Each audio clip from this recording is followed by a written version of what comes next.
The security guard's hand was already on her arm before she could say another word. Claire Dawson didn't fight it.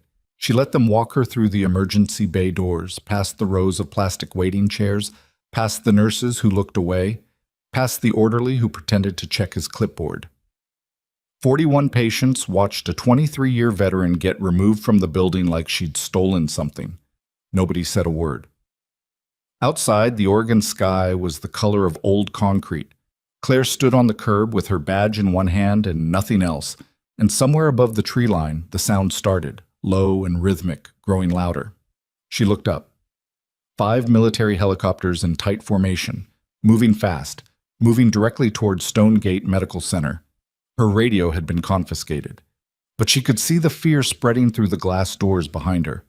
Every screen inside the hospital flickered, every radio went dead at once. And then the armored convoy appeared at the end of Hargrove Avenue, and it wasn't stopping. If this story already has you hooked, I want you to stick with me all the way to the end, because what happens next will change everything you think you know about this woman. Hit follow so you don't miss a single part, drop a like if you're with me, and tell me in the comments, what city are you watching from? I want to see how far this story travels. The morning had started the way bad days usually do, quietly and with paperwork.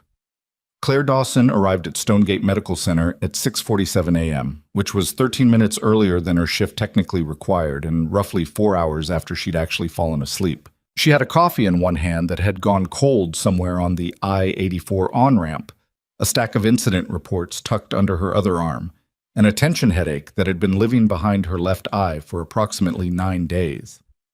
The automatic doors opened and she walked through, and the ER smelled like antiseptic and stale air, and the particular exhaustion of a place that never fully closes. Ashbrook, Oregon was a mid-sized city that liked to describe itself as close-knit. What that actually meant depended on who was doing the describing. For the hospital board, close-knit meant insulated.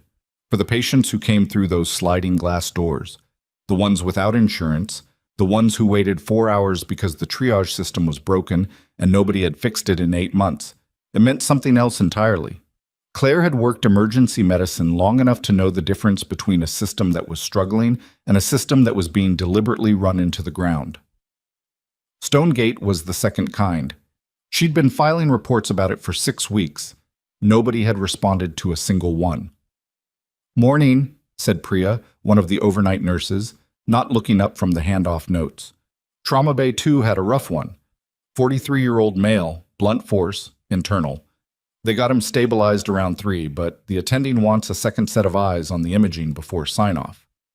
"I'll look at it," Claire said, dropping her bag behind the station. "Also," Priya said, and her voice did something careful, "Merritt's been in since 8. Claire stopped moving. Priya finally looked up. "I just wanted you to know before you walked into anything." Director Harlan Merritt did not typically arrive at Stonegate Medical Center at 8 in the morning. He arrived at 10, left by 4, spent most of the hours between in his corner office on the administrative floor doing things that nobody on the clinical staff was ever explicitly told about. That he was here now, before the shift change was even finished, meant something had moved. Claire poured the cold coffee down the sink behind the nurse's station and threw the cup away. "Thanks," she said. She had 4 patients to check on before rounds. She did it the way she always did, methodically, quietly, making notes in the margins of her mental checklist that she would later transfer to paper, because the hospital's documentation software had been glitching for 3 weeks, and IT had not come to look at it yet. Room by room, curtain by curtain. She had a 67-year-old woman in Bay 4 who'd come in overnight with chest tightening that the attending had logged as anxiety, but that Claire thought looked more like the early edge of something cardiac. She flagged it. She had a 14-year-old boy in the family waiting area whose mother kept asking about the pediatric consult that had been ordered 6 hours ago and hadn't happened yet. Claire found the bottleneck. The consult request had been entered into the wrong system field and never routed, and fixed it in 4 minutes, which was 4 minutes longer than it should have taken because the fix required her to call 3 people and explain the same thing twice. This was what the job actually was, most of the time.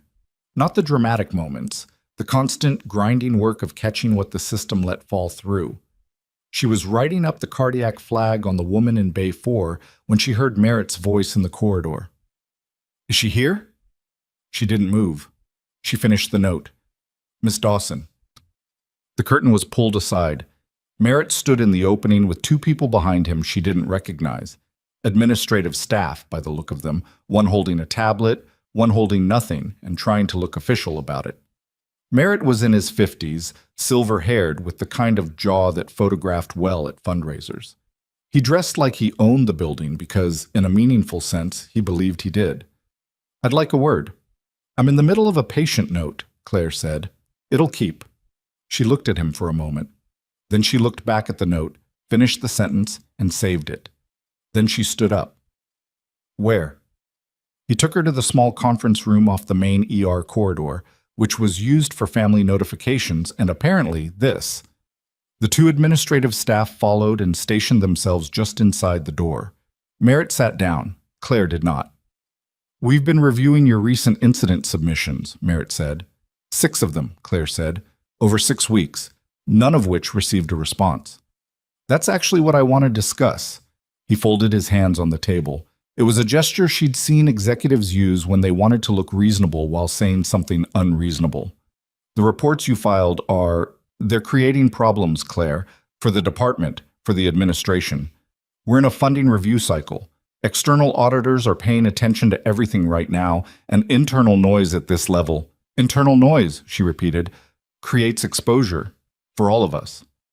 2 of those reports flagged medication dispensing irregularities that I believe constitute federal documentation violations. One flagged a triage protocol that I can demonstrate, with data, is contributing to extended wait times for high-acuity patients. She kept her voice even. She'd had this conversation before, in various forms. One flagged a staffing pattern in the overnight ER shift that leaves this department dangerously under-resourced between 2 and 5 a.m. Those aren't internal noise, those are patient safety issues. Merritt's expression didn't change. That was the tell she'd learned. When people like him kept their faces perfectly neutral, it meant they'd already made the decision before the conversation started. "I'm going to ask you to withdraw the reports," he said. The room was very quiet. "No," Claire said. He looked at her the way people look at things that are being difficult. "I want you to understand the position you're putting yourself in." "I understand it fine. You've been here 23 years. You have a good record." He paused, past a certain point. She didn't ask him what that meant. She already knew. There had been an incident 14 months ago, before Merritt's time, before the new administrative structure. A patient had been discharged prematurely due to bed pressure and had crashed at home, and Claire had been the one who'd raised the alarm before the discharge happened. And she'd been overruled, and she'd filed that report too, and the hospital had responded by formally reprimanding her for insubordination rather than addressing the discharge protocol. The patient had survived. The reprimand was still in her file. "The reports stay," she said. Merritt looked at the tablet holder, who looked at the other one, and then Merritt looked back at Claire. "Then I'm going to need you to step away from clinical duties pending a performance review." "On what grounds?" "Insubordination, disruptive conduct, creating a hostile environment among administrative staff." She almost laughed. "I've spent 6 weeks submitting formal documentation through the proper channels. That's not disruptive conduct." "The characterization," Merritt said, "is at my discretion." She looked at him for a long moment. Not angry. She was past that, or she was containing it somewhere that wasn't her face. More like she was seeing something come into focus that had always been slightly blurry before. Not surprise. Recognition. "You're trying to make me withdraw the reports by threatening my position. I'm informing you of the consequences of your choices. And if I don't withdraw them?" Then this conversation becomes the start of a separation process. He said it gently, which was somehow worse than if he'd said it hard. "I'd rather it not be, but that's up to you." She picked up her badge from the table where she'd set it when she sat down, looked at it, put it back in her pocket. "Then I won't withdraw them," she said. What happened next was designed to be humiliating, and it mostly succeeded. Security was called, not because Claire resisted, but because Merritt wanted it witnessed. She understood that immediately. This wasn't about removing a problem quietly. This was a message, and the ER floor was the audience. She was told to collect her personal items from her locker and was walked there by a security guard named, according to his badge, T. Falks, who had the decency to look uncomfortable about the whole thing. She took her jacket, her water bottle, a photograph she kept taped to the back of her locker door that she didn't look at while she removed it, and nothing else. She left her clinical supplies because they belonged to the department. The walk back through the ER was 67 steps. She counted, not on purpose, just because her brain needed something to do. Priya was at the station. Their eyes met. Priya's face did something complicated and painful and ultimately stayed still. There were 3 other nurses visible, and 2 orderlies and a resident who had just come on shift and had no idea what he was walking into. A patient in Bay 3 had pulled back her curtain slightly to see what the footsteps were about. Merritt was waiting by the emergency entrance. "Your access will be suspended as of now," he said. He didn't raise his voice. Public humiliations in administrative settings are most effective when they're done calmly, she had learned. The calm is the message. This is nothing. You are nothing. "You're making a mistake," Claire said. Not angry, just factual. "Ms. Dawson, not about me." She looked at him steadily. "About the patients." "You're making a mistake about the patients." He smiled. It didn't reach anything above his chin. "We'll manage." "We'll see," she said. Falks held the door. She walked through it. And the air outside was cool and smelled like rain that hadn't arrived yet. She stood on the concrete outside the ambulance bay and looked at the parking lot for a moment without doing anything. Then she got her phone out of her jacket pocket and called her union rep, who didn't answer, and left a message that was more coherent than she would have expected given how she felt, which was something between hollow and furious, the 2 states occupying the same space in a way she didn't entirely have words for. She was still standing there, working through what to do next, when she heard it. Not helicopters yet. Something else first. A sound from the road. Not quite an explosion, more like the sharp, concussive report of a very large vehicle failing its speed, followed by what could only be described as impact. Multiple impacts. In sequence. She turned toward Hargrove Avenue. The smoke was visible before she could see the vehicle itself, black and thick, rising from somewhere 3 or 4 blocks east toward the freeway interchange. Her clinical brain had already started processing before the rest of her had fully decided what to do. Multiple vehicle incident, possible high-velocity crash, proximity to hospital advantageous for response, unknown number of casualties. She was already moving toward the ER entrance when the first ambulance radio transmission came through the lobby speakers. She could hear it faintly through the sliding glass, the dispatcher's voice sharp with controlled urgency. "Multiple units, requesting all available trauma. We've got a military transport involved, at least 4. The transmission cut out. She pushed through the doors. The ER had shifted in the 20 minutes she'd been outside. Not chaotically. Not yet. But the particular tension that precedes chaos, when people know something is coming and are trying to hold their normal positions for as long as possible. She saw it in how the nurses were moving, how the resident had his phone out and was reading something on the screen with a tight expression, how the charge nurse on duty, Marcus Webb, competent and calm under pressure, one of the people she trusted most in this building, was already reassigning positions with quiet efficiency. Then he saw her. "You're still here," he said. "What came through on the radio?" she asked. "Partial transmission. Military transport. Looks like a carrier vehicle, maybe 2. Came off the interchange at speed. Our dispatch is trying to reestablish contact." His jaw tightened. "We lost radio contact building-wide about 3 minutes ago. All frequencies. Communications is working on it. External lines? Functioning. Landlines are up. Cell is spotty." He paused. Merritt just put out an all-staff message saying to refer any incoming trauma to receiving protocol and that existing staff will manage. "How many trauma-capable attendings do you have on floor right now?" Marcus looked at her. 2. And one of them is post-call. She did the math. It wasn't good math. "Who's your highest acuity tech available?" "Dawson." He said her name like a warning. "You've been suspended."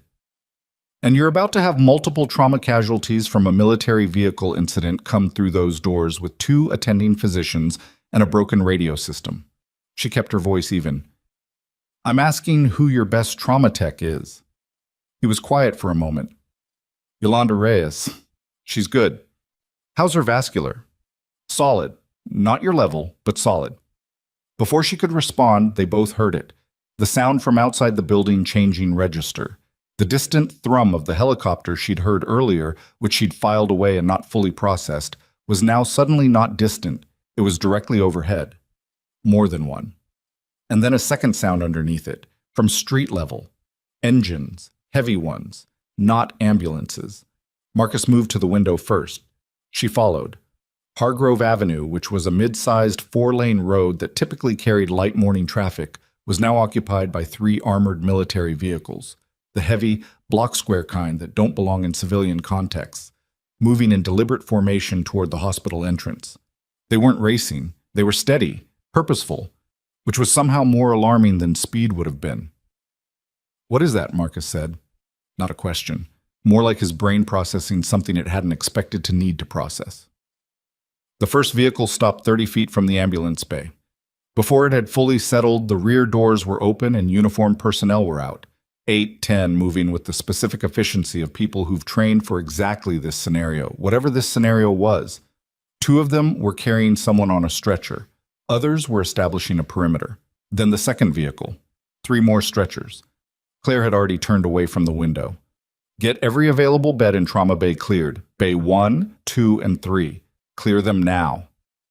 Dawson? Marcus. She looked at him. You can call security on me after. Right now you have incoming. He held her gaze for 1 second. Then he turned to the floor and started directing. The first casualty through the doors was a large man in his mid-40s, in military dress that had been partially cut away, with the kind of face that had probably spent 30 years being impassive and was currently doing something close to human fear.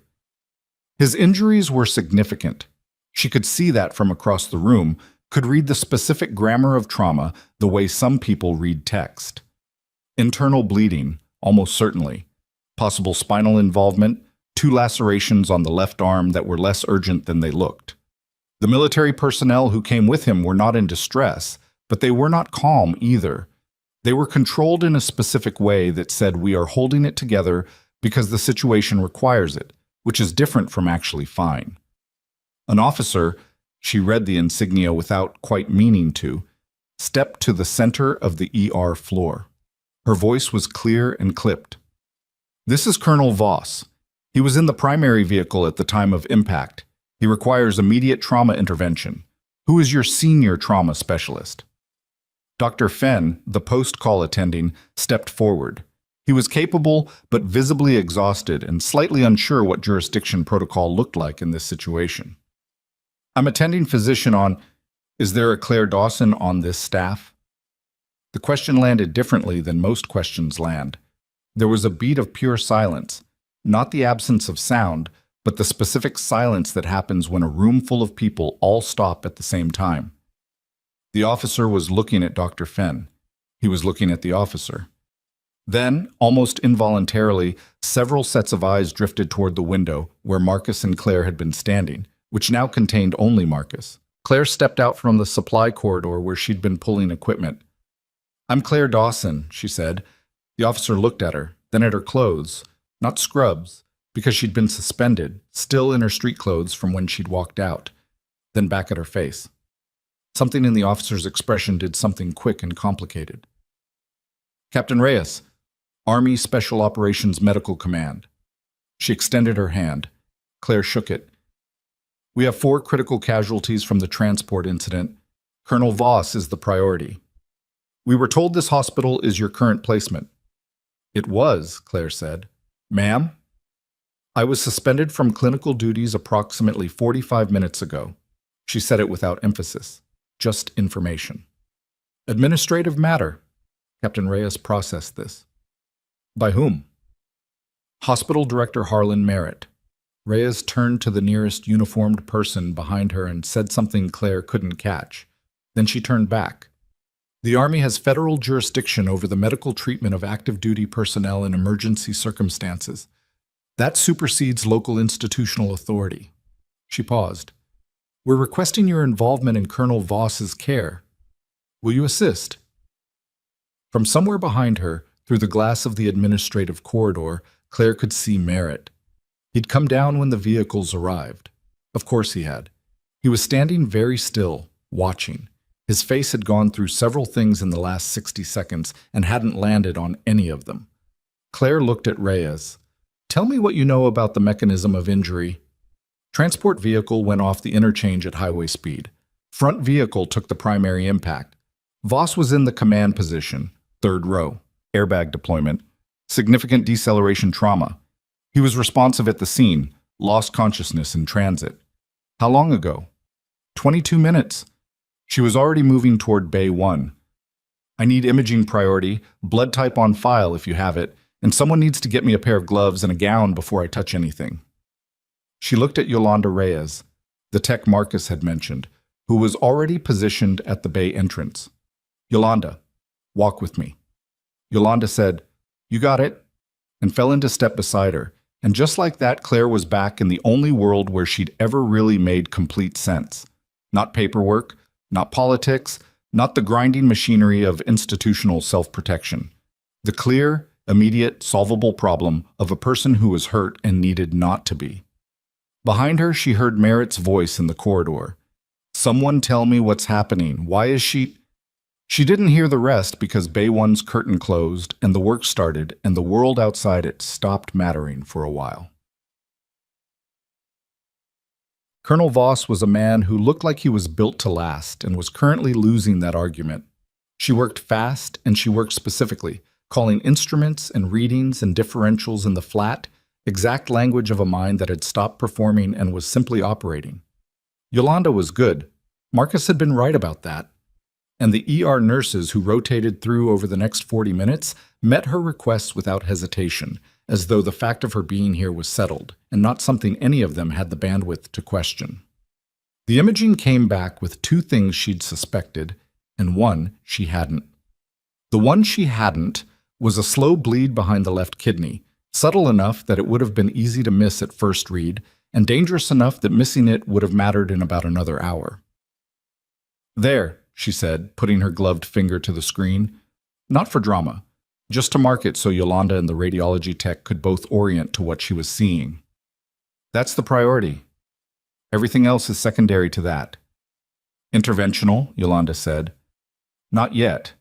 I want to manage this conservatively first and see how he responds. Get me a pressure reading in 5 minutes. She paused. And someone find out whether we have a vascular surgeon in the building or if we need to call one in. Dr. Renata Hollis is on call, one of the nurses said. She's not on floor, but she can be here in 20 minutes. Get her in. Claire stepped back from the imaging screen. How are the other 3? One is stable, Yolanda said, checking a tablet. One is in Bay 2 with Dr. Fenn. One, she paused. One is asking for you. Claire looked up. Not for medical reasons. Captain Reyes wants 5 minutes when you have them. Tell her 10. She spent those 10 minutes with Voss, watching numbers, making adjustments, talking to the attending and the nurses in the specific shorthand that develops when people have been working under pressure long enough. Then she stepped out. Reyes was waiting in the corridor, away from the main foot traffic. She had a phone in her hand and an expression that was less controlled than it had been 40 minutes ago. Colonel Voss, Claire said. He's stable for now. We have a vascular surgeon en route. The bleed is slow, but it needs to be watched closely. I'd say he's got a good outlook if the next 2 hours go well. Reyes nodded. I need you to understand something about what's about to happen, she said. Claire waited. When our unit made contact with Stonegate Medical Center this morning to coordinate emergency response, we ran standard personnel verification on available staff. Your name came up. Reyes looked at her directly. We know your full record, Ms. Dawson. Not your civilian file, your full record. Something went quiet in Claire's chest. That record is not what's in your employee file here, Reyes said. I'm guessing that was deliberate. It was, Claire said. I left that chapter behind. 14 years, Reyes said. Combat trauma specialist. 3 deployments. Decorated twice. You ran a field hospital under active fire conditions for 11 days in circumstances that, she paused as if editing herself, that most people aren't aware are possible. She looked at the badge, or the space where Claire's badge would have been if she hadn't had it revoked. What you did in Bay 1 this morning is consistent with that, which is why what Director Merritt did this morning is not going to stand. From down the corridor, past the hub of the ER, through the glass-paneled administrative wing, Claire could see Merritt in what appeared to be a heated conversation with 2 people in military uniform. One of them had a folder. The other had a phone, and the phone appeared to be ringing, and Merritt appeared to be very interested in not making eye contact with anyone in his immediate vicinity. There are investigators on site, Reyes said. They were already being dispatched before this morning's incident. There were concerns related to federal medical contracting this hospital holds. What happened to you today is going to be part of what they look at. Claire kept her eyes on the corridor. How long before someone with authority over Merritt is in this building? About 15 minutes ago, Reyes said quietly. Claire looked at her. The lead investigator came in with our second vehicle. A pause. She's been in the administrative wing for the last half hour. We didn't want to say anything until Voss was stabilized. Through the glass panel, Merritt's posture changed. He'd been standing with the particular confidence of a man who runs a building and knows it. Now his shoulders had done something else, a compression, slight but readable, and his eyes had found something on a document that the uniformed woman in front of him was showing him, and whatever was on that document had taken the confidence somewhere it couldn't easily return from. Claire Dawson watched him read it. She was very still. She was thinking about 6 weeks of reports that no one had answered, about the patient in Bay 4 with the cardiac flag she'd filed that morning before any of this started, about the 14-year-old boy whose consult had been misrouted for 6 hours, about the overnight shift that ran on skeleton crew between 2 and 5 a.m. when the people who set these policies were home and sleeping. She was thinking about the photograph she'd taken from her locker before she left, not looking at it when she did it, just knowing it was there, just knowing it needed to come with her. Merritt looked up from the document. His eyes traveled across the ER floor and found her. The distance between them was maybe 60 feet of linoleum and glass. He looked at her. She looked back. His expression was doing something she recognized, the very early, very private moment when a man realizes that the outcome he planned for is not the one he's getting. And she didn't feel triumphant about it, exactly, or at least not only that. She felt, more than anything, like something that had been held at the wrong angle was finally being set down correctly. Behind her, Yolanda's voice came from Bay 1. Dawson, Voss's pressure is dropping. She turned, she moved. She moved the way she moved when everything else fell away. Not fast in the showy sense, not the kind of fast that looks impressive from the outside, but the efficient, zero-waste fast of someone who has learned that extra motion costs time and time costs lives. Bay 1's curtain was still swinging behind her when her hands were already reading Voss's vitals from the monitor, her eyes doing the scan that her brain processes before she's consciously aware it's happening. The number on the pressure display was wrong, not catastrophically wrong yet, but trending in a direction that had a clear destination if she didn't change it. How long since the last reading? She asked. 4 minutes, Yolanda said. He was holding at 110/70. That's a 20-point drop. The kidney bleed's accelerating. She was already at the supply cart.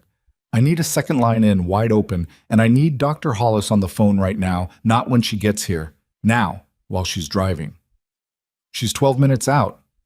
Then she has 12 minutes to hear what I'm seeing before she walks in. Claire looked up at the monitor, then back at Voss's face. He was unconscious, but his color was doing something she didn't like. And get me ultrasound at bedside. I want to watch that bleed in real time. Yolanda moved. The nurses moved. The room reorganized around the problem the way a good trauma team does. Not because anyone was performing competence, but because the competence was just there, activated, doing its job. Hollis picked up on the second ring. Her voice was slightly breathless. Driving fast, probably. Tell me, she said, without preamble. Claire told her.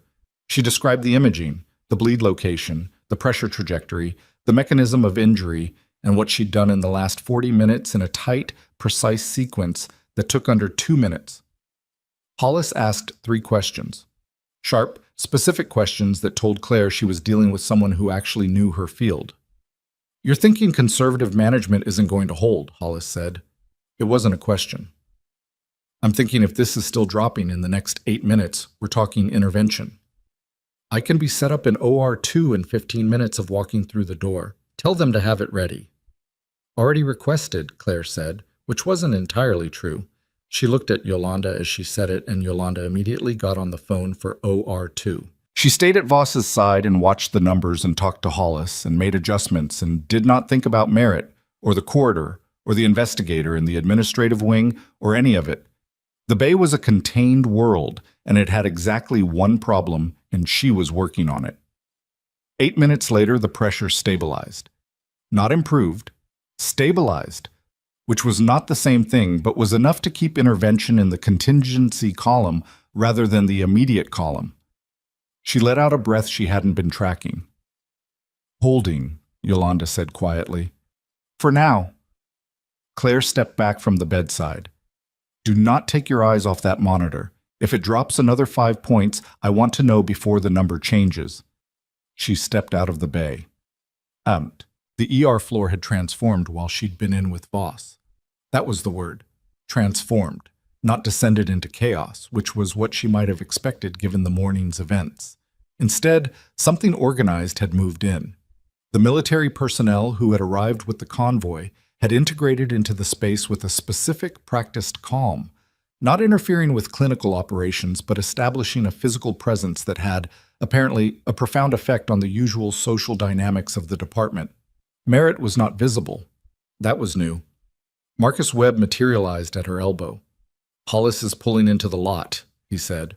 "OR2 is prepped." A pause. "Voss's guys are asking for an update. Tell them he's stable for the moment and there's a vascular surgeon 2 minutes from the door." She looked around the floor. "The other 3? "One fully stable, monitoring in Bay 4. One in Bay 2 with Fenn. Left arm fracture and a significant concussion, non-critical. The third one," he paused, "is complicated." She looked at him. "Spinal," he said. "Possible C5 compression. Fenn's managing, but he's been asking for you twice in the last 15 minutes. Why didn't anyone come get me?" Marcus gave her a look that communicated several things at once, without being rude about any of them. She understood it immediately. Coming to get her required acknowledging that she was the right person to ask, which required navigating everything that Merritt had set up this morning, and most people in institutional settings will choose being paralyzed over making a call that contradicts the organizational hierarchy, even when the organizational hierarchy is obviously wrong. She had seen this her entire career. It never stopped being frustrating. "I'm going," she said. Bay 2 had the energy of a room where 2 different skill levels were trying to work on the same problem. Fenn was good. She wanted to be fair about that. He was not incompetent. But he was post-call and uncertain, which in spinal cases is a particular kind of dangerous, because uncertainty in those cases tends to express itself as excessive intervention. Too many hands, too many tests ordered simultaneously, decisions being made in parallel instead of sequence. The patient's name, she learned, was Sergeant First Class Doyle. He was 37, built like someone who made a habit of carrying heavy things over long distances, and he was awake, which was both good and complicated. "My feet," he said when she stepped to the bedside. His voice was controlled, deliberate, the voice of someone who was choosing not to panic because panic was not an option they'd allowed themselves. "I can feel my feet. Does that mean... It means we're going to find out exactly what we're dealing with before anyone tells you anything definitive," she said. "What I can tell you right now is that you're awake, you're talking, and you felt your feet.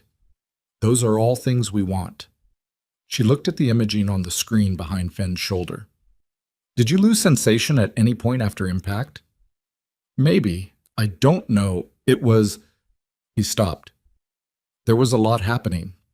"That's a reasonable answer." She looked at Fenn, quietly, moving slightly so Doyle couldn't read her expression. "What's your read on the compression?" Possible disc involvement at C5 to C6, Fenn said, equally quiet. I don't think it's cord damage, but I'd want neurosurgery. Get Patel on the phone. Doctor. Anika Patel was the attending neurosurgeon, and Claire knew she was covering today because she'd read the board this morning before everything went sideways. Tell her what you told me. She can do a remote consult while she's finishing whatever she's finishing. She's in a procedure. Then get her when she's out. How long? 20 minutes, maybe.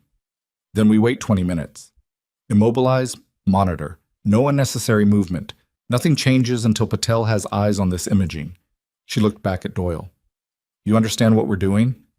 You're being careful, Doyle said. Aggressively careful, she said. He almost smiled. That's an army thing. I know, she said. She hadn't meant to say it like that, with the weight it carried. Doyle noticed. His eyes did something that she didn't address, and he didn't ask about, and she moved back to the imaging screen with Fenn. Bob. Hollis arrived in the way good surgeons arrive in a crisis, without theatrics, already in motion.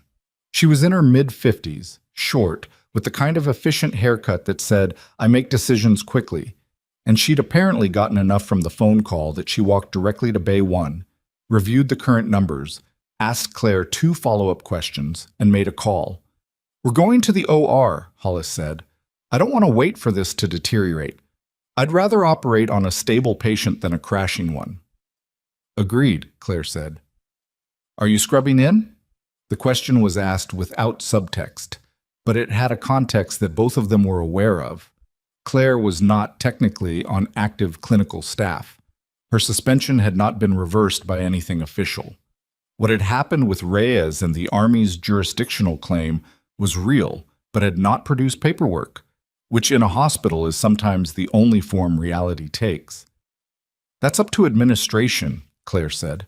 Hollis looked at her with the particular expression of a physician who has had approximately enough of administrative considerations for one day.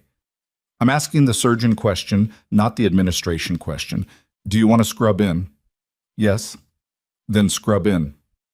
Hollis turned back to the cart. I'll deal with the paperwork when this man isn't bleeding.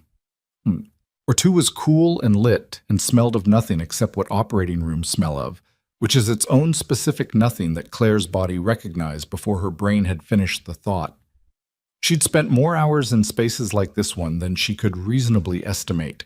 Not just civilian ORs, but military surgical units, field setups, once a converted shipping container in conditions she did not think about in linear fashion anymore. The muscle memory was there regardless of where she put herself for the last several years. It didn't atrophy. She was gloved and positioned opposite Hollis, and they worked.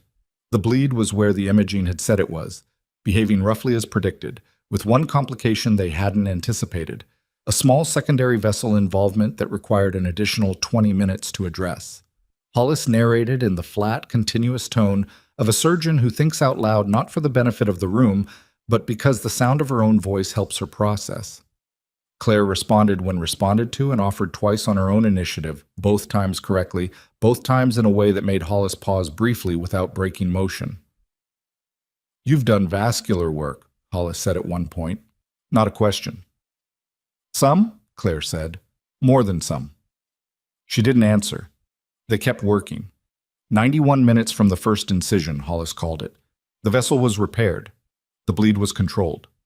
Voss's pressure, which had been watched by the anesthesiologist with the intensity of someone diffusing something, stabilized and began to improve.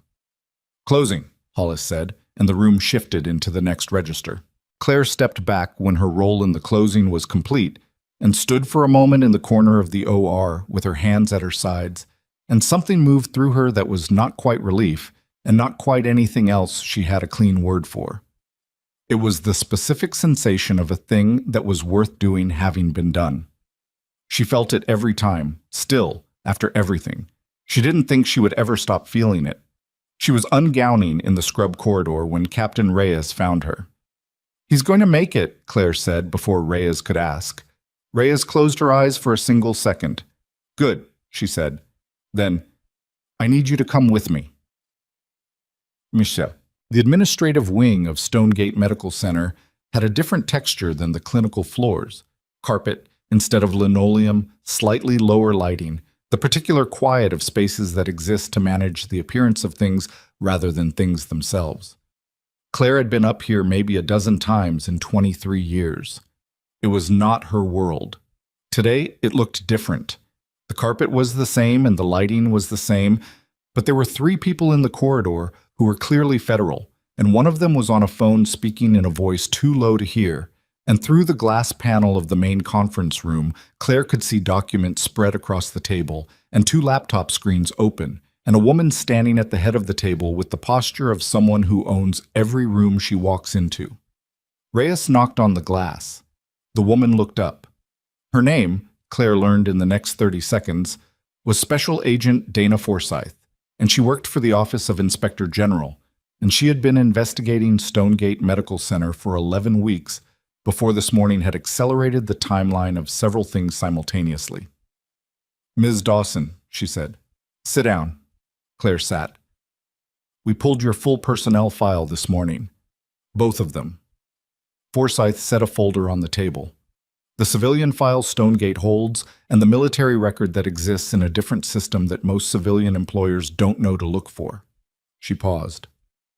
"Your military record includes commendations that your director, had he known about them, would have been legally and professionally untenable in his position to dismiss." "He didn't know," Claire said. "I didn't tell him. I didn't tell anyone here." "Why?" She considered how to answer that. "I left that part of my life in a specific place. I didn't bring it with me when I came to Stonegate." She paused. "And I didn't want to be hired for what I used to be. I wanted the work to stand on its own." Forsyth looked at her for a moment. "The reports you filed over the last 6 weeks, none of which were acted on." "No, but they were read." Forsyth opened the folder and turned it so Claire could see the first page. "By us. Your reports were forwarded to our office by a staff member here who didn't feel safe submitting to the OIG directly. We've been cross-referencing what you documented against the billing records, the staffing logs, and the medication dispensing data for the last 11 months. She turned another page. The irregularities you identified are consistent with a pattern of deliberate fraud, specifically Medicare billing manipulation and falsified acuity reports that were being used to justify staffing reductions that then enabled the fraud to continue. Claire looked at the page. Then she looked up. "How long has this been happening?" "As near as we can establish, the core scheme began approximately 3 years ago, before Merritt, actually, though he expanded it significantly after he arrived." Forsyth paused. "The person who set it up is still on staff. Senior Financial Officer, name of Brendan Quillen." She knew the name. She'd seen it on 3 different forms in the last 6 weeks, and not thought anything specific about it.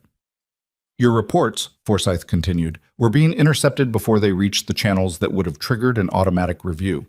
Someone in administration was flagging them and pulling them offline. When you refused to withdraw them this morning, Merritt moved to remove you before the reports could be resubmitted through a different channel."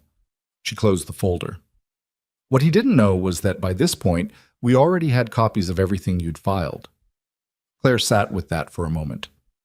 "The investigator who was forwarding your reports to us," she said slowly. "Who was it?" Forsyth's expression shifted slightly. Not closed, more like a door that was slightly ajar and choosing not to open further. "I'm not in a position to say that right now." Claire nodded. She had a suspicion, and it was a suspicion that would have to wait. "Where's Merritt now?" she asked. "Downstairs. He's been asked not to leave the building." Forsyth picked up her phone. "We're not at the point of formal action yet. We need to complete document verification before we—" She stopped. Because something had happened to the phone in her hand, a message from the look of it, that made her face do something quickly controlled. She stood up. "Stay here," she said to Claire, and her voice had changed register. She left the room. Through the glass panel, Claire watched her move toward the corridor, toward the person who was still on their phone, who was now holding it out toward Forsyth with an expression that telegraphed something urgent. Claire couldn't hear anything, but she watched Forsyth read whatever was on that screen, and she watched Forsyth's jaw tighten, and she watched Forsyth look up and look directly toward the stairwell that led to the clinical floor. And then Forsyth was moving, fast. Claire was out of the chair before the door had finished swinging. In the stairwell, taking the steps at a pace that was not quite running, Forsyth said over her shoulder, "The secure server our team set up in the facility 30 minutes ago just registered an unauthorized access attempt. Someone tried to remote delete a file archive." "What archive?" "Surveillance records. Internal CCTV footage, 11 months of it." Forsyth pushed through the door to the lower corridor. "The attempt failed. Our tech had it mirrored off-site, but it came from a workstation in the billing department. Third floor." Third floor. Billing. Quillen. They came around the corner of the third-floor corridor, and the billing department's glass door was visible from 40 feet away. The lights were on. The office appeared occupied. And standing just outside the door with his phone in his hand and an expression she had never seen on his face before was Harlan Merritt. He saw them at the same moment they saw him. He looked at Forsyth. He looked at Claire. Something moved across his face that was not quite anything he would have allowed himself in a public setting under normal circumstances. It was too raw, too unguarded, the face of someone who has just understood that the version of this morning he'd been managing toward has ceased to exist. Then his phone rang. He looked at it. He looked at them. He answered it anyway, which was perhaps the most human thing he'd done all day. The reflex of a man reaching for the device that has always been his mechanism for being in control of things. The voice on the other end was audible from where Claire was standing, even in the corridor. She couldn't make out words, but she could hear the tone, and she could see it land on Merritt's face like something physical. He lowered the phone slowly. "That was my attorney," he said. To neither of them in particular. To the corridor. Forsyth stopped in front of him. "Mr. Merritt, I need you to step away from this door." He didn't move. Not in defiance, more like he'd temporarily lost the signal that told him how to operate his body in the normal way. "The footage," he said. Not to Forsyth. To Claire. Like she was the one he needed to address. "You don't know what—" He stopped. Started again. "There are things in those records that you are taking out of context. That's what review processes are for," Claire said. "You don't understand what this place was when I arrived. The debt structure, the contracts—" "Mr. Merritt," Forsyth said, sharper now. "I was cleaning up someone else's—" "Sir." Forsyth's hand was on her radio. "Step away from the door. I won't ask again." He stepped back. His phone was still in his hand. His attorney was probably still on the line. He looked in that moment exactly like what he was. A man who had run a building for 4 years on the assumption that the gap between what he was doing and what could be proven would never close, and who was standing at the precise moment of understanding that it had. Behind the glass door of the billing department, there was movement. Forsyth's radio crackled. She lifted it and listened, and then she looked at Claire, and what was in her eyes was something between urgency and a kind of grim confirmation. "There's someone in that office still at a terminal," she said, "and the system is showing a second deletion attempt in progress." She pushed through the door. Claire followed, 2 steps behind, and what she saw when she came through was Brendan Quillen, mid-50s, unremarkable face, the kind of man who'd spent a career being the person who handled the numbers that nobody asked questions about.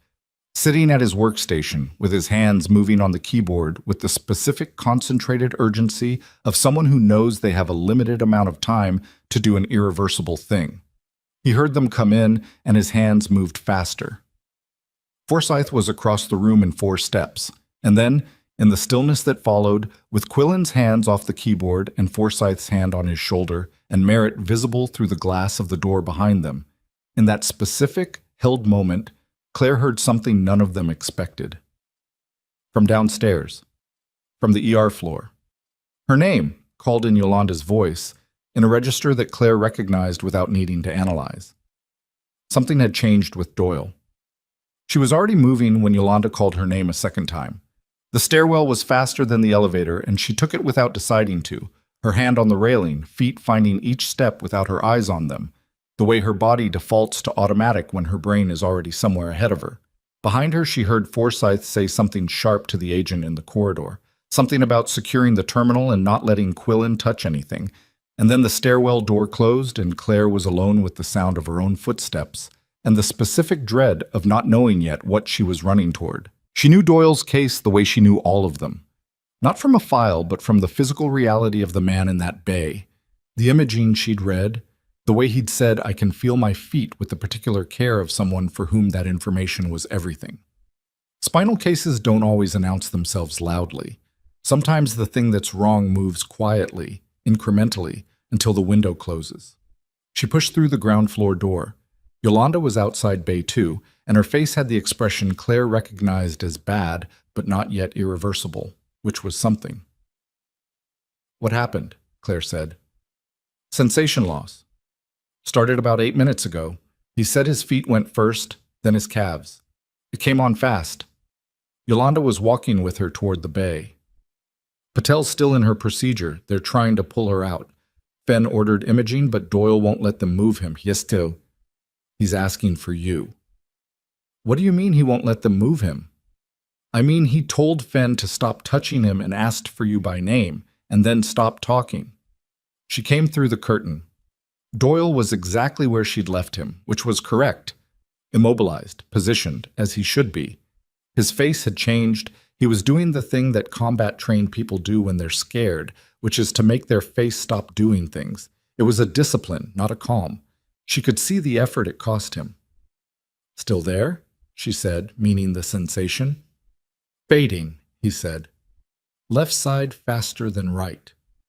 That asymmetry was information. She filed it. "When did it start?" "Maybe 20 minutes after you went upstairs. I didn't say anything for a few minutes because I thought—" He stopped. His jaw was tight. "I thought it was going to reverse." She didn't tell him that waiting had been a mistake because that information was not useful to him right now. Instead, she said, "I'm going to do a quick assessment. Tell me exactly what you feel as I go." She worked through it methodically.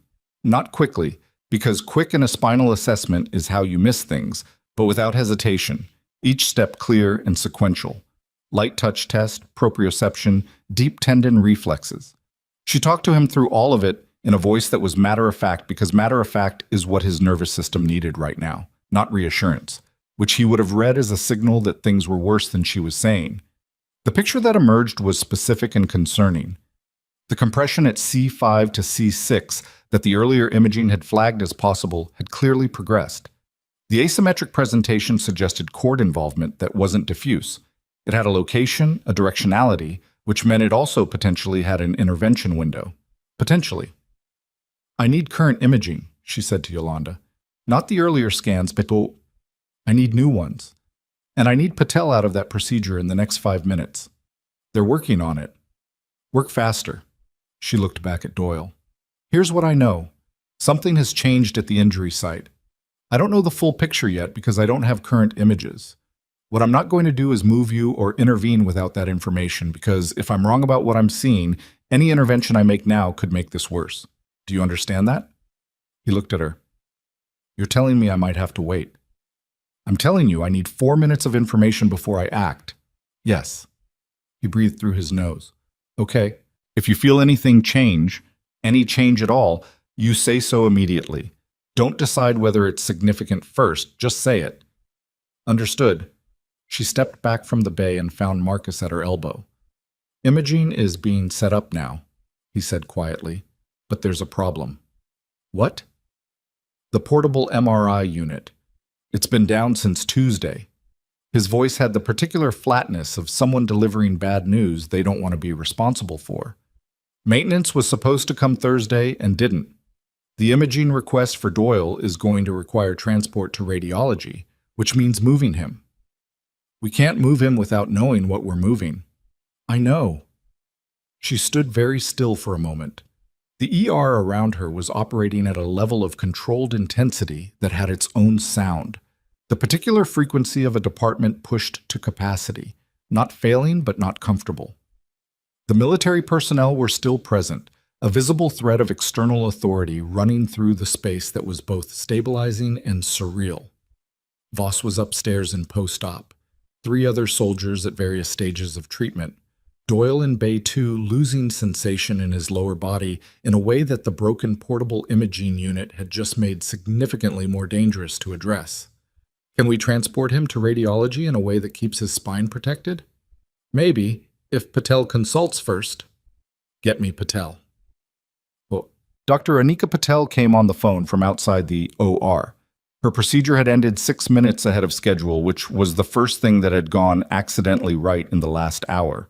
She was direct, asked the questions that needed asking, and listened without interrupting while Claire described the progression. Asymmetric and unilateral, Patel said, half to herself. That's actually somewhat useful information. That's what I thought. It suggests the cord isn't diffusely compromised. If it's a focal compression event, the window for intervention is real, but it's not infinite. A pause. I need imaging. I can't make a surgical decision without imaging. I'm aware our portable unit is down. Then we transport. I can be in radiology in 8 minutes. We set up there. I review the scan as it comes off the machine, and we make the call in that room. Another pause. Can you manage the transport? Yes. What's your gut on cord involvement? She had learned across a long career not to dismiss the question when someone she respected asked it. Significant enough that I don't want to wait longer than we have to, but not so far progressed that I think the window is already closed. Okay? Patel's voice had shifted into decision mode. I'm coming in. Get him ready to move. Us. The transport of a patient with potential spinal cord injury in a compromised state through a hospital corridor is not a graceful process.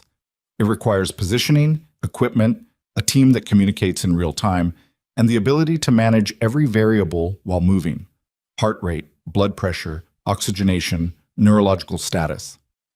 Claire ran it herself, with Yolanda on one side and a nurse named Terrence on the other, and they moved Doyle through the ER and into the radiology corridor with the specific, non-theatrical efficiency that is the only acceptable mode. Doyle was quiet through all of it, not unconscious, awake, tracking, doing the thing he'd been doing since she met him this morning, which was refusing to give the situation more than it needed from him. She found this, in a way she didn't articulate, deeply respectable. "You with me?" she asked once, in the corridor. "Still here," he said. Patel was in radiology when they arrived. Small, mid-40s, with the kind of focused stillness that some surgeons develop as a professional habit, and some are born with. She looked at Claire with the expression of two people who have communicated over the phone and are now calibrating whether the physical reality matches what the voice conveyed. Whatever she found in Claire's face appeared to satisfy her. "Let's see what we have," she said. The scan took 11 minutes. Claire stood in the observation area and watched the images build on the screen in sequence, and she saw what she'd suspected. And what she saw was not good, but it was also not the worst version of what it could have been. Patel was beside her. "There," she said, pointing. "Focal, C5 level, posterolateral. It's not diffuse compression. There's a specific structure causing this." She leaned closer. "That's bone fragment from the initial impact. It shifted. It wasn't visible on the first scan. No, it wouldn't have been. It was at the margin. When he was moved for transport to the hospital, or possibly with positional changes afterward, it migrated." She straightened. "That's actually manageable. That's a surgical problem with a surgical solution, not a systemic cord injury." A pause that was brief and weighted. "If we go in now, what's the risk?"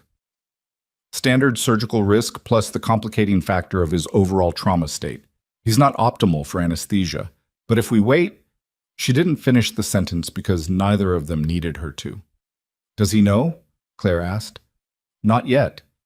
He needs to, before we do anything." Patel nodded. They went back into the room. She had seen people receive difficult medical information in a lot of different ways across a lot of different years. People wept. People went silent. People argued, or denied, or asked the same question 6 different ways, or made jokes that weren't really jokes.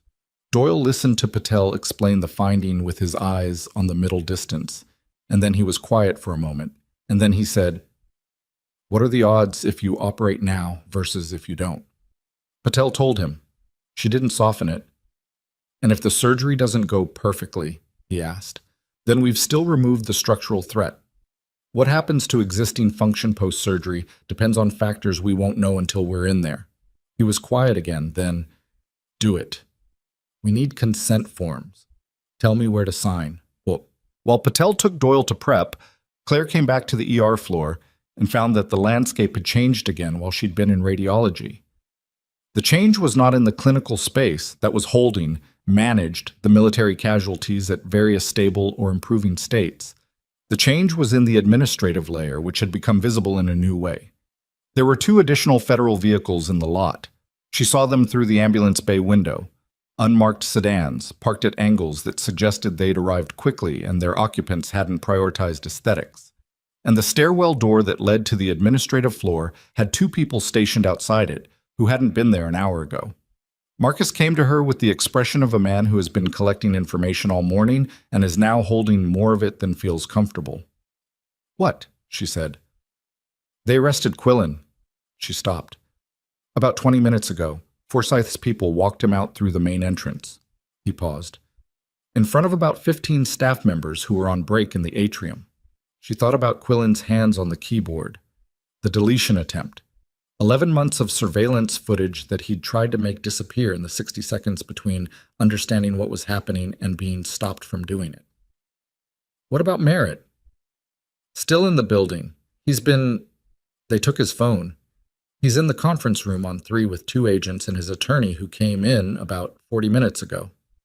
Marcus hesitated. "There's something else." "Tell me." "The nurses on the overnight shift, Priya, and 2 others from the regular ER team. They've been meeting with Forsyth's investigators for the last hour, voluntarily." He looked at her carefully. Priya apparently had documentation, personal records she'd been keeping for 8 months. Timestamps, incidents, patient outcomes, things she'd seen and written down because she didn't know what else to do with them. Claire stood with that for a moment. 8 months. Priya, who had said Merritt's been in since 8 that morning with such careful neutrality, who had not looked up from the handoff notes when Claire was walked out, who had stayed still because the situation required stillness, and who had, quietly, for 8 months, been building the record that the system should have been building and hadn't. "She's the one who forwarded my reports," Claire said. Marcus didn't confirm or deny it. He didn't have to. She felt something move through her that was not sentiment. She didn't have time for sentiment right now, but was adjacent to it. The particular quality of understanding that you were not, in fact, as alone in something as it felt while you were doing it. "Is she okay?" Claire asked. "She's nervous, but okay." He paused. "She asked if you know." "Tell her yes."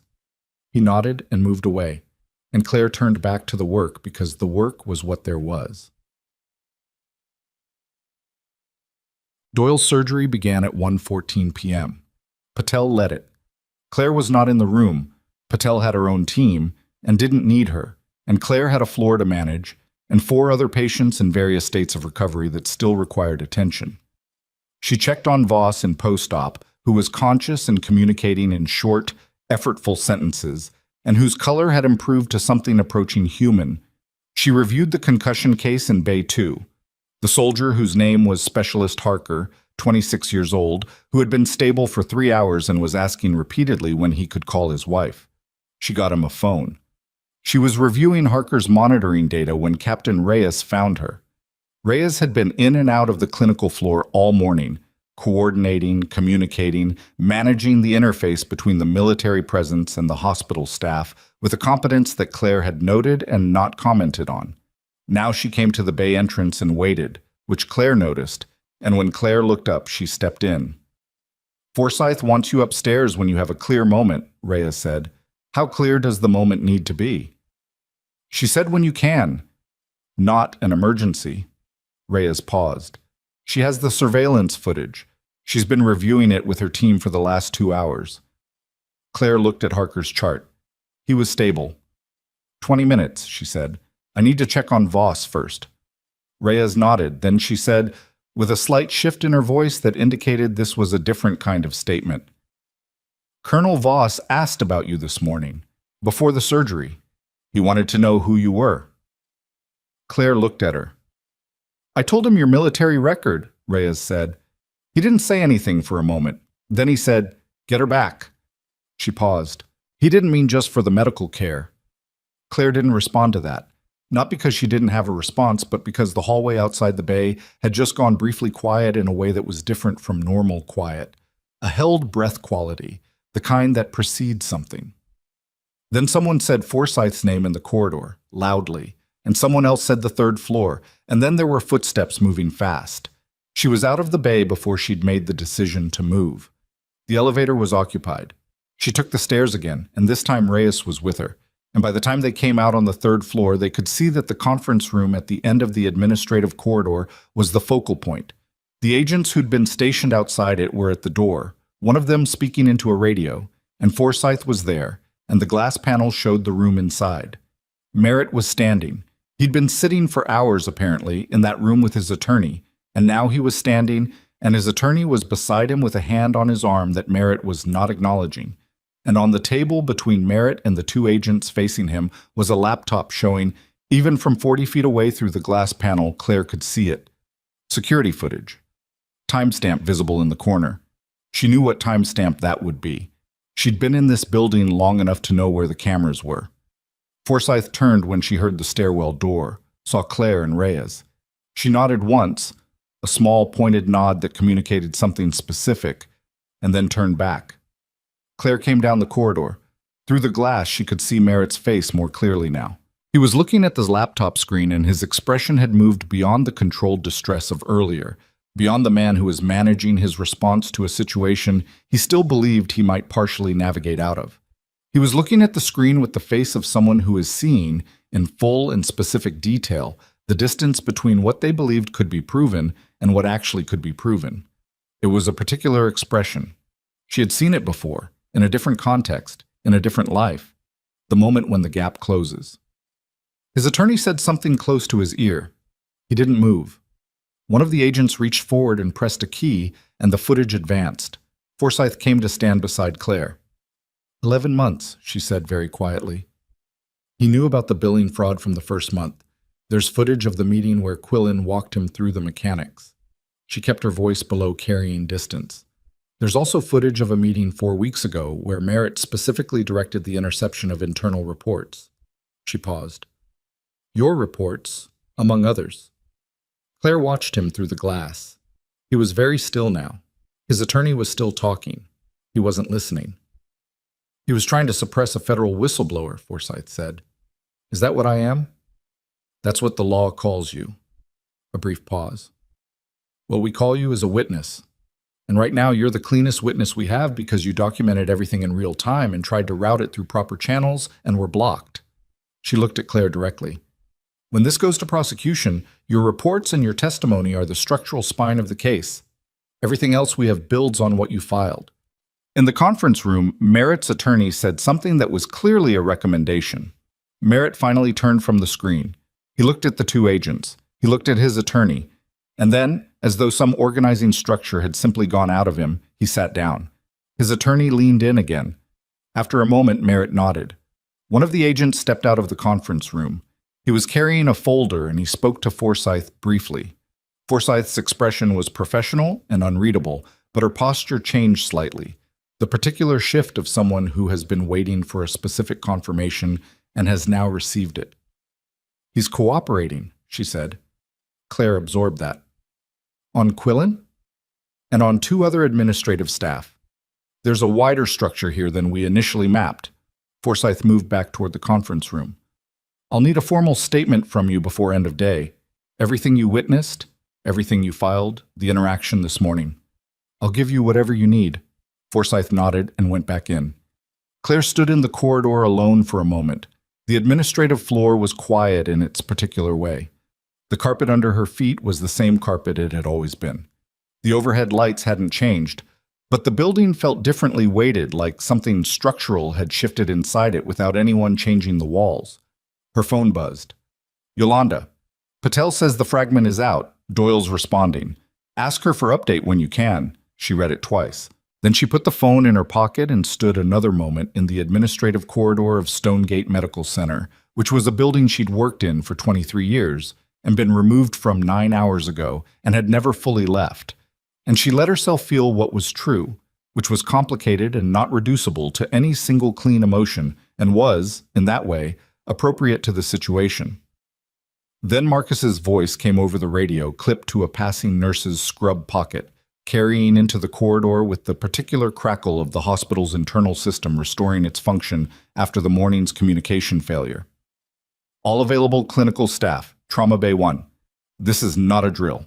Repeat, Trauma Bay 1. Claire was already moving before the message finished. She came through the stairwell door to the ground floor and turned toward Trauma Bay 1 and saw immediately that the controlled intensity of the morning had become something else. Tighter, faster, the nurses moving with the specific urgency that is reserved for the situations where the margin has disappeared. Voss. Post-op patients don't typically come back to the ER. That they'd brought him down from the surgical floor meant the surgical floor couldn't manage what was happening, which meant whatever was happening fast. She pushed through the bay curtain. Hollis was there. She'd come back or hadn't left, which was possible given the day's compounding events. Her expression when she looked at Claire had something in it that wasn't panic, but was the next county over from panic. "He's throwing a clot," Hollis said. "Pulmonary. It came on in the last 15 minutes. Pulmonary embolism, post-abdominal surgery, trauma patient." Claire's mind was already running the calculus. Anticoagulation, thrombolysis, the timing of each against his recent surgical intervention, the risk profile of a man who'd had his abdomen opened 4 hours ago and now needed the exact thing that would put that repair at risk. "How extensive?" she said. "Bilateral. Saddle embolism, probably." Hollis's voice was tight but controlled. "I need another set of eyes on this. The intervention options are all bad," Claire said. Wasn't pessimism, it was accuracy. "All carry significant risk given the surgical site, yes." Hollis looked at the monitor. Voss's oxygen saturation was declining in a way that numbers on screens make look gradual, but that in reality is not. "Thrombolysis could reopen the repair. Catheter-directed therapy is what I'd want, but our interventional radiology team—" "Is Dr. Rourke available?" Hollis stopped. "Rourke retired. His replacement." "Dr. Sayer, she's been here 4 months." 4 months. Claire did the fast triage of that information. "Is she good?" "I don't know yet," Hollis said, which was honest and not helpful and entirely fair. "Get her, right now, and get me the thrombolysis protocol. I want to know exactly where the surgical repair is relative to the clot burden before we make any decision." She was at the monitor already, reading the numbers in the specific way that turns numbers back into a person. "And someone get Patel on the radio. I need to know when Doyle is stable enough that she can consult if we need her." "You want a neurosurgeon in a pulmonary case?" "I want every resource I have in the building available if this goes sideways." She looked at Hollis directly. "He survived the surgery. He's not dying from a clot. Not today." Hollis held her gaze for a second. Then she turned and started giving orders. The next 40 minutes were the kind of 40 minutes that compress and stretch simultaneously. Each decision its own distinct territory. Each action feeding into the next with a logic that is only visible if you know what you're looking for. Dr. Sayer arrived in 11 minutes, which, given that she'd been off-site, was faster than expected.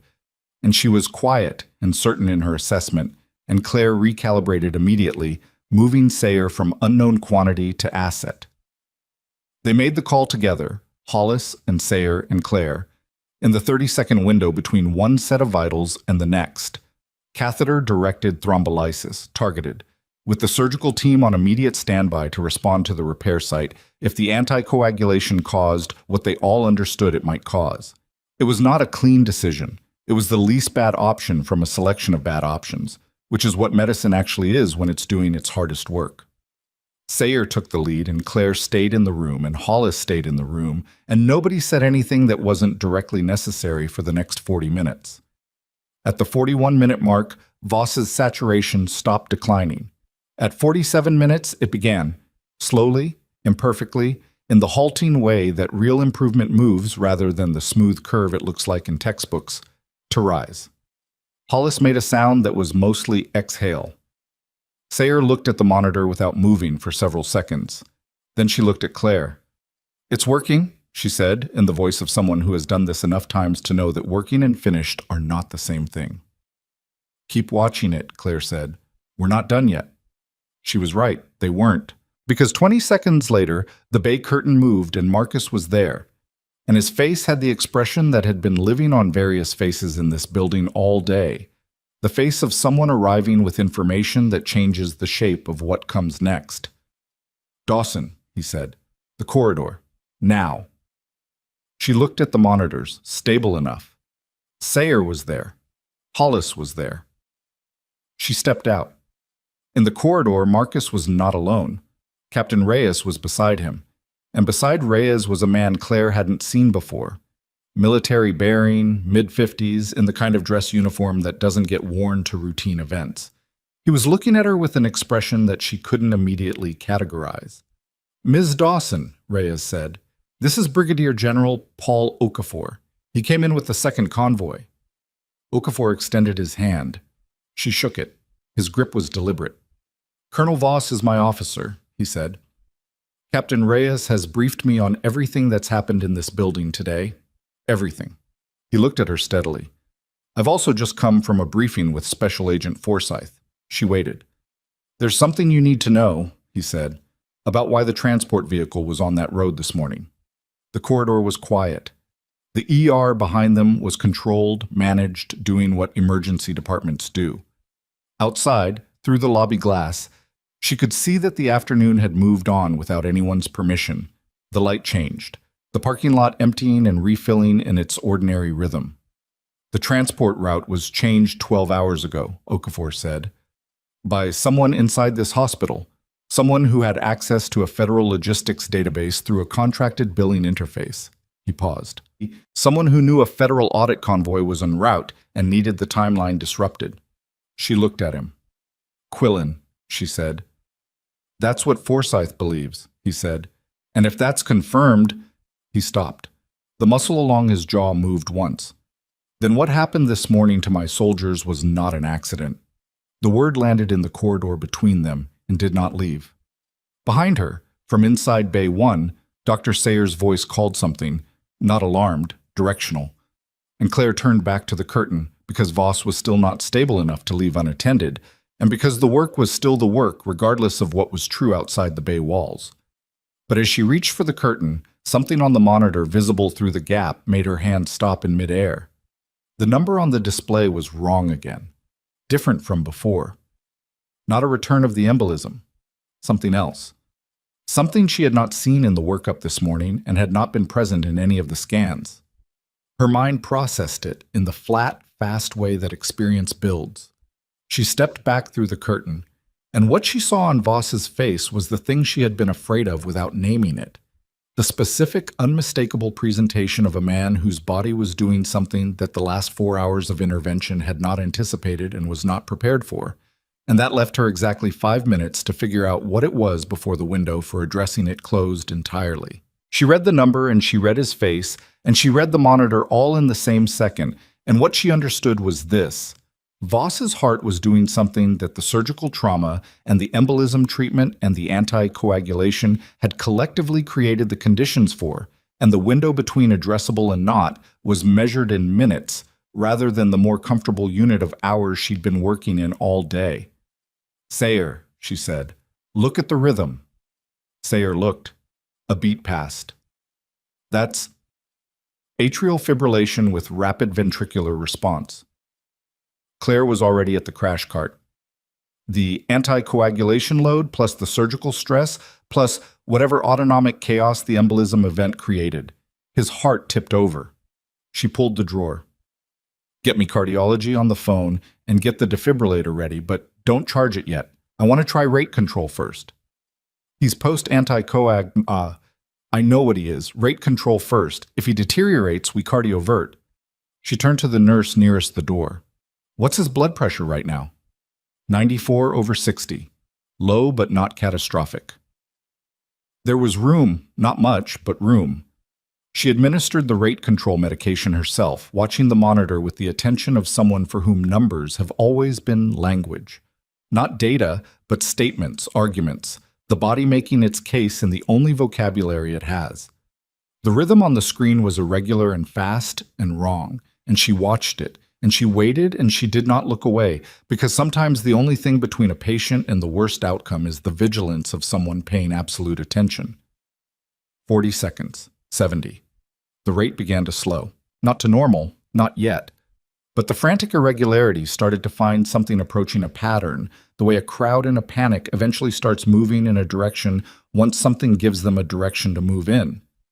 She watched it happen in real time and made 2 small adjustments and then stepped back 1 step, which was the physical equivalent of allowing herself to believe it was working. Sayer exhaled. It was a short, controlled exhale, but it was audible. "Holding," she said. "Holding," Claire confirmed. "Get cardiology in here. I don't want to manage this alone through the night." She looked at Voss's face again. He was sedated, his color still off, but not the particular gray that preceded the worst, and something in her chest loosened by a small but significant fraction. "And someone tell General Okafor that his officer is still alive." It took another hour for Voss to fully stabilize. Not a clean hour, not an hour without incident, but an hour at the end of which the cardiologist on call had reviewed everything and agreed with her management approach and made 2 of his own adjustments that she thought were reasonable. And the monitor was showing a rhythm that was abnormal by textbook standards, but was, for this patient at this moment, functional. Dr. Rafi, the cardiologist, was a careful man who asked good questions and didn't perform his confidence, which she appreciated. When she finally stepped out of the bay for longer than 3 minutes, the ER floor was in its late afternoon register. Not quiet. Emergency departments don't do quiet, but the particular sustained intensity of morning had resolved into something more distributed. The military presence was thinner now. 2 personnel at the entrance, Reyes somewhere in the building still, the armored vehicles gone from the ambulance bay and replaced by a single unmarked car that belonged, she assumed, to someone still working upstairs. Marcus found her at the nursing station. "How is he?" asked. "Stable enough that I'm willing to stand here for 5 minutes without my eyes on the monitor." She picked up the nearest water bottle. Not hers, she noted, but the owner wasn't present and she needed the water, and drank. "What happened while I was in there?" He gave her the kind of summary that good charge nurses give, which is dense and sequenced and contains exactly what she needed and nothing she didn't. Doyle was out of surgery. Patel's procedure had taken 2 hours and 20 minutes, and the initial post-op assessment showed motor response in both feet, which was not a guarantee but was the specific, concrete piece of information that Doyle had asked for before they put him under. Harker, the concussion case, had been cleared for supervised rest and had spent 40 minutes on a borrowed phone talking to his wife in a voice that carried further than he probably intended. The 4th military casualty, a corporal named Restrepo, who had come through the doors with the convoy but whose injuries had been the least severe, had been discharged from clinical care 2 hours ago and was somewhere in the building voluntarily, apparently, waiting for word on his colleagues. "And upstairs?" she said. Marcus's expression shifted. "That's the part you should probably hear from Forsyth directly." A pause. "She's been asking where you are for the last 40 minutes. Tell her I'm coming up." She washed her hands at the station sink, not because they needed washing, habit, and looked at the board, and looked at the clock, and did the fast internal inventory of things that were stable versus things that needed her presence. Voss had Rafi. Doyle had Patel. Harker was managed. Restrepo was discharged. The regular ER population, the non-military patients who had been waiting and being seen throughout the entire extraordinary day, had been held together by Marcus and Yolanda and the rest of the staff with a competence that she had relied on and not thanked anyone for yet. She made a note to fix that. Then she went upstairs. Tip. The 3rd floor had settled into the particular stillness that follows a disruption rather than preceding one. The agents who'd been moving through the corridor all day were still present but stationary. The quality of their attention changed from active to documentary, gathering, recording, the work of building what would eventually become a legal case rather than the work of stopping something from happening. Forsyth was in the conference room with the door open. She looked up when Claire appeared in the doorway. "Sit down," she said, and this time it was less directive and more an offer. Claire sat. The table between them had more documents on it than that morning. Physical files, printed records, things that had been pulled from servers and filing systems and reduced to paper because paper is what the legal process eventually requires. On the laptop beside Forsyth, she could see the surveillance footage interface, paused on a frame. Voss? Forsyth asked first. Stabilized, cardiac event, managed. He's not out of the woods entirely, but he's in the right section of the forest. Something moved across Forsyth's face that was not entirely professional. She'd been in this building for 11 weeks of investigation, Claire understood, which meant she'd been building a case around a set of people who were abstractions until today, and now some of those abstractions were in hospital beds, and one of them had been in active cardiac distress 40 minutes ago. That lands differently than a file. Quillen has been processed and transferred to federal holding, Forsyth said, moving back to her mode. He declined to cooperate initially, then his attorney reviewed what we have from the surveillance archive and advised him to reconsider. She tapped a finger on the table. He's been talking for 3 hours. What's he saying? A great deal. Most of it confirms what we already knew and fills in some gaps. Forsyth opened the folder on top of the stack. The billing fraud began 3 years and 2 months ago. The original architect was the previous CFO, who retired, conveniently, about 8 months into the scheme. Quillen continued it and expanded it. Merritt was brought in 14 months ago with full knowledge of the existing structure. He was, in fact, selected for this role in part because of his history at a previous institution where a similar pattern was allowed to run without consequence. Claire looked at the folder. She didn't touch it. So it was deliberate. His hiring was deliberate, yes. Forsyth paused. What Merritt brought to this arrangement was a specific skill, the management of internal dissent. The previous CFO's operation was functional but vulnerable to staff reporting. Merritt knew how to handle that. He'd done it before. She looked at Claire. Your reports weren't the first ones he'd intercepted and suppressed. He had a methodology. Flag the reports at the administrative gateway, route them to a subfolder that Quillen monitored, assess the risk level of the reporting party, and respond with either the reprimand file or the forced withdrawal approach, depending on the individual. The reprimand in my file, Claire said, 14 months ago. That was him. Yes, that reprimand was placed in your file 3 days after he started. He reviewed the historical record of every clinician who'd previously filed complaints and pre-positioned disciplinary notations where he thought they'd be useful as leverage. Forsyth held her gaze. You were on a list, Ms. Dawson. Not because of anything you did after he arrived, because of what you'd done before. She sat with that for a moment. The specific feeling of understanding that a thing you experienced as personal was actually structural, that you were never the unique target of a specific malice, but rather one item on a managed list. It was not better. It was a different kind of worse. How many people were on the list, she asked. 11 clinical staff across 3 departments. 4 of them resigned over the last 14 months, 1 transferred to another facility. 3 received formal reprimands that were used to suppress subsequent reports. Forsyth's voice was even. You're the only one who kept filing. The corridor outside was quiet. Somewhere down the hall, a phone rang twice and stopped. What happens to the people who resigned? Claire asked. They'll be contacted. Their employment records will be corrected. Whether they choose to return to Stonegate is their own decision. Forsyth closed the folder. What I need from you now is a complete formal statement. Everything from this morning and everything you remember from the last 6 weeks. The dates you filed, what you observed, any conversations with Merritt or Quillen or any administrative staff that relate to the suppression. She pushed a legal pad across the table. Take as much time as you need. I'll have someone bring you coffee. Claire looked at the legal pad. Then she picked up the pen and started writing. She wrote for 40 minutes. She wrote with the same specificity she'd brought to the incident reports. Dates, times, exact language when she remembered it, approximations clearly marked as approximations, the distinction between what she'd witnessed directly and what she'd been told by others. She wrote about the morning's events last.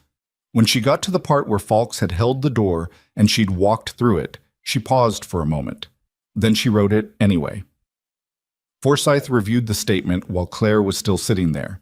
She read it the way lawyers and investigators read things. Not for narrative, but for structure, looking for gaps, testing the internal logic. At 2 points, she asked a clarifying question. Claire answered both. Then Forsyth set the pages down and looked at her. This is solid, she said. This will hold. Good, Claire said. She was standing to leave when Forsyth said, "One more thing." She stopped. "The transport route change." Forsyth's voice had changed to register again. Not investigator to witness, but something more direct. "We've confirmed it. The Federal Logistics Database was accessed through a billing contract interface at 11:47 p.m. last night. The access credentials used belong to Quillen. The route modification was entered under a service flag that would read as a maintenance update, not a security event." Claire turned around. "The convoy carrying the federal audit materials? The same audit that would have triggered mandatory external review of Stonegate's billing records, was rerouted onto the interchange approach that runs through the Hargrove construction corridor." Forsyth's hands were flat on the table. "That section of road has a posted speed restriction that the federal transport was not advised of. The combination of the modified route and a mechanical issue with the lead vehicle at highway speed resulted in what happened this morning." The room was very quiet. "He tried to intercept the audit," Claire said. Not a question. "He tried to delay it, destroy the materials, create enough disruption that the federal team would need to regroup and resubmit the audit request, which would have bought him at minimum several weeks and potentially triggered a jurisdictional dispute that could have extended that by months." Forsyth looked at her. 4 soldiers were in that convoy. 4 soldiers. Voss with his post-surgical cardiac event still being monitored 2 floors down. Doyle in post-op with his spine, with the fragment that had shifted during transport and taken his sensation and might or might not fully restore it.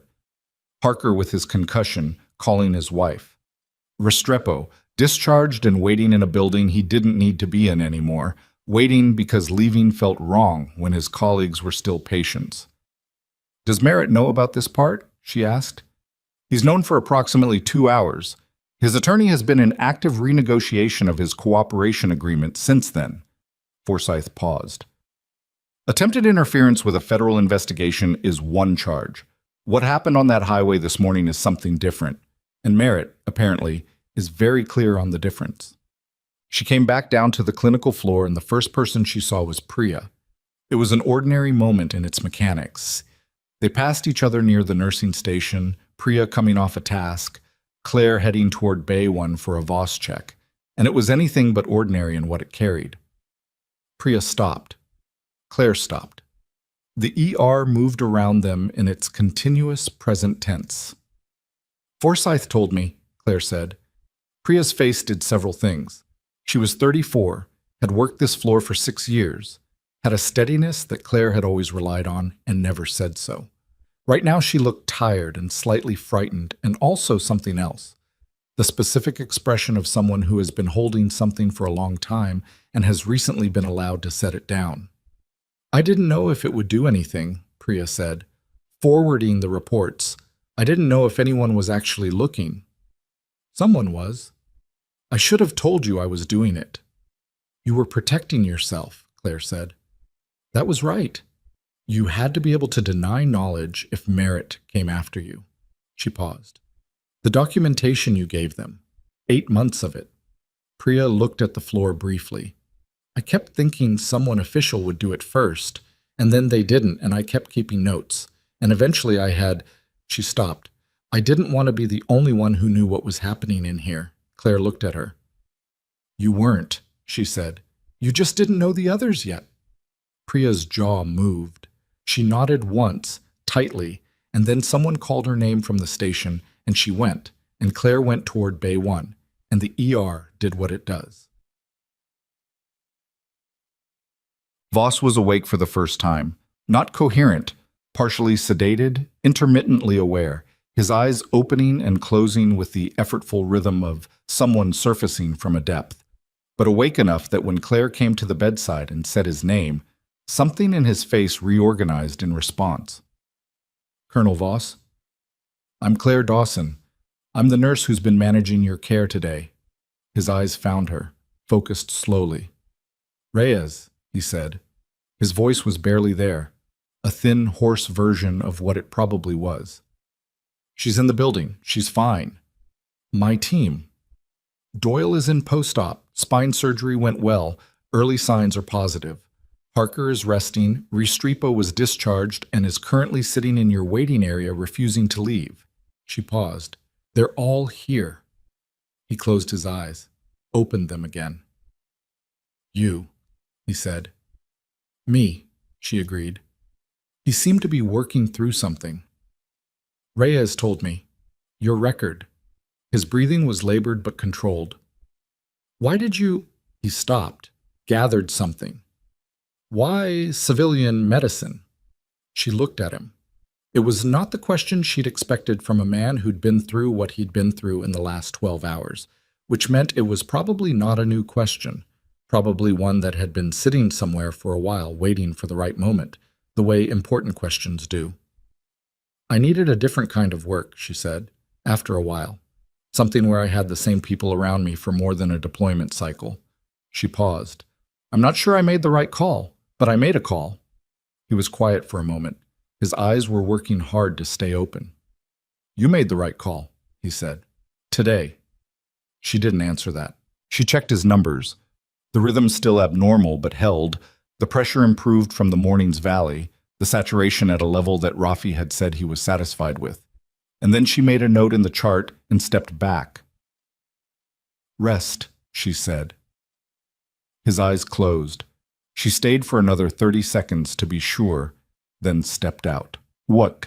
General Okafor found her in the corridor with the particular directness of a man who has been waiting for a specific moment and has decided this is it. He was not alone. Reyes was with him, and behind them, slightly removed, were two people in civilian clothes that Claire had not seen before, but who had the specific bearing of people who were here in an official capacity that was different from the OIG investigation. Ms. Dawson, Okafor said, I want to introduce someone. The woman who stepped forward was perhaps 60, with the composed bearing of someone accustomed to rooms where things are decided. She said her name, Deputy Director Hargrove, from an office Claire recognized as a federal medical oversight body. And she shook Claire's hand with the specific firmness of someone who has reviewed a file and has decided the person in front of them is worth the firmness. I've been in contact with our office for the last 2 hours, Hargrove said. We're initiating an emergency administrative review of Stonegate Medical Center effective immediately. That review will determine the scope of operational intervention, staffing oversight, and interim leadership structure for this facility pending the conclusion of the OIG investigation. She paused. We're also formally requesting that any suspension or disciplinary action issued against clinical staff in relation to the events under investigation be stayed pending review. That includes your suspension of this morning. Claire looked at her. Stayed means suspended but not active? Stayed means nullified pending outcome, which in cases like this is almost always full reversal. Hargrove's voice was precise. In plain language, you're working tonight if you choose to be. The administrative action against you has no standing while our review is in process. From somewhere behind Hargrove, Okafor was watching her with an expression she couldn't fully decode, something between professional respect and the particular attention of a person who has seen a thing they did not fully expect. I'm aware, Hargrove continued, that today has been an extraordinary day for this department and for you personally. If you need time... I don't need time, Claire said. I need a badge. Hargrove glanced at Reyes. Something passed between them. Then Reyes reached into her jacket and produced Claire's original badge, the one that had been collected during her removal that morning, that had presumably been sitting in whatever administrative drawer Merritt had put it in, and held it out. Claire took it. The plastic was cool against her fingers. She looked at it for exactly as long as it took to clip it back to her pocket.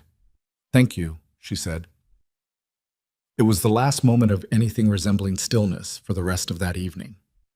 What followed was not a dramatic reversal.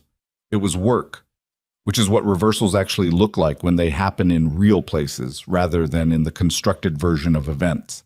It was rounds and chart reviews and a difficult conversation with Patel about Doyle's post-surgical management and a longer conversation with Rafi about the overnight cardiac monitoring protocol for Voss, and two separate situations in the regular ER population that had been deferred slightly in the extraordinary circumstances of the day and now needed full attention.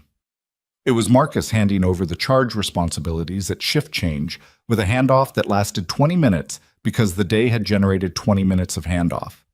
It was Yolanda at the end of her shift standing at the station looking at nothing in particular with the face of someone who has been running hard and has only just stopped. "Go home," Claire told her. "I'm fine." "You've been here since 6 this morning. Go home." Yolanda looked at her. "You've been here since 6 this morning and you haven't left." "I was fired and rehired today. My schedule is complicated." She touched Yolanda's arm briefly. "You were excellent today. I need you back tomorrow." Yolanda picked up her bag. She paused on her way out. "Dawson." "Yeah." "When Merritt walked you out this morning." She stopped, started again. "I wanted to say something and I didn't." "I know." "I'm sorry." "Don't be," Claire said. "It cost you something to stay quiet this morning, and I know that. It would have cost you more to speak up, and you knew that too. That's not a personal failure. That's the system working exactly as Merritt designed it to work." She held Yolanda's gaze. "That's the whole point of what he built here, to make the cost of speaking up higher than most people can pay. What you did was survive it." Yolanda nodded once, the kind of nod that holds more than a nod usually has to hold. Then she left. Claire went back to the floor. At 8:47 p.m., Harlan Merritt was escorted out of the main entrance of Stonegate Medical Center by 2 federal agents. Not the administrative entrance, not a service exit. The main entrance, through the lobby, past the volunteer desk and the information board, and the plastic chairs of the public waiting area, which at that hour held 11 people who all looked up when the doors opened from the interior corridor. Claire was not in the lobby when it happened. She was in the ER, doing her job. She heard about it afterward, from Marcus, who had been near the elevator bay and had seen it, and who described it with the careful precision of someone who had worked for Merritt for 2 years and was still calibrating how to feel about what that had meant. "He didn't say anything," Marcus said. "He just walked." She nodded. She'd expected something from him. A statement, a deflection, the instinct of a man accustomed to managing perception to manage it until the last possible moment. But maybe walking quietly was its own statement. Maybe, by then, he simply had nothing left to perform. "What about his attorney?" she asked. "Followed him out, on his phone before the door closed." She filed that away and went back to the board. At 10:15 p.m., Forsyth sent a message to her personal phone, not to the hospital system, to her personal number, which meant she'd found it somewhere in the course of the day. It said, "Quillen's cooperation agreement is confirmed. 7 additional individuals named. 3 of them are not hospital staff. Federal warrants are being processed. You'll be contacted in the next 48 hours about testimony scheduling." She read it twice, then put her phone away. At 10:52 p.m., she was reviewing overnight orders at the nursing station when she heard footsteps in the corridor that were slightly uneven, the walk of someone navigating a space on legs they weren't completely certain of yet. She looked up. Doyle was in the doorway to the ER corridor. He had a nurse on each side, which was appropriate for a patient who'd been out of spinal surgery for 7 hours, and he was wearing a hospital gown and looked like he'd been through considerably more than one day, which was an accurate representation. He was also, unmistakably, standing on his own feet. She set down the chart. He saw her across the room and something in his face changed. Not relief exactly, more like the completion of something that had been suspended all day, a circuit closing. He lifted one hand, very slightly. Not a wave, an acknowledgement. She lifted her chin in return. He was walked back to his room. She went back to the chart. The ER moved around her in its continuous present tense, the work indifferent to everything that had happened today, because the work is always indifferent to history and is always only now. She was fine with that. She had always been fine with that. It was nearly midnight when Okafor came back to the floor. She'd thought he'd left. He had no remaining clinical reason to be in the building, but he hadn't. He came to the nursing station with the quiet of someone who'd been somewhere else in the building doing something she wasn't aware of, and he stood across the desk from her with his hands folded in a way that was very deliberate. "There's something you should know," he said. She waited. "The review team from Deputy Director Hargrove's office has been in the building since this afternoon. As part of the emergency administrative assessment, they've been pulling staffing records, operational logs, and clinical outcome data for the last 3 years. He paused. They found something that isn't part of the billing fraud case. She looked at him. A clinical incident, 14 months ago. A patient discharged against medical advice under bed pressure protocols. The patient experienced a cardiac event at home 8 hours after discharge. He held her gaze steadily. The internal review at the time attributed the decision to the attending physician. That determination is in the record as a formal finding. He paused. The review team found a secondary file, a dissenting report, filed the same day as the official finding, that attributed the discharge decision to administrative pressure on the attending and identified the bed pressure protocol as the contributing cause. She said nothing. That dissenting report was filed by a senior ER nurse, Okafor said. It was marked as received, processed, and resolved. It was never actually reviewed. It was placed in a system archive folder that required administrative credentials to access and was effectively invisible to anyone who didn't know it was there. His voice was level and careful.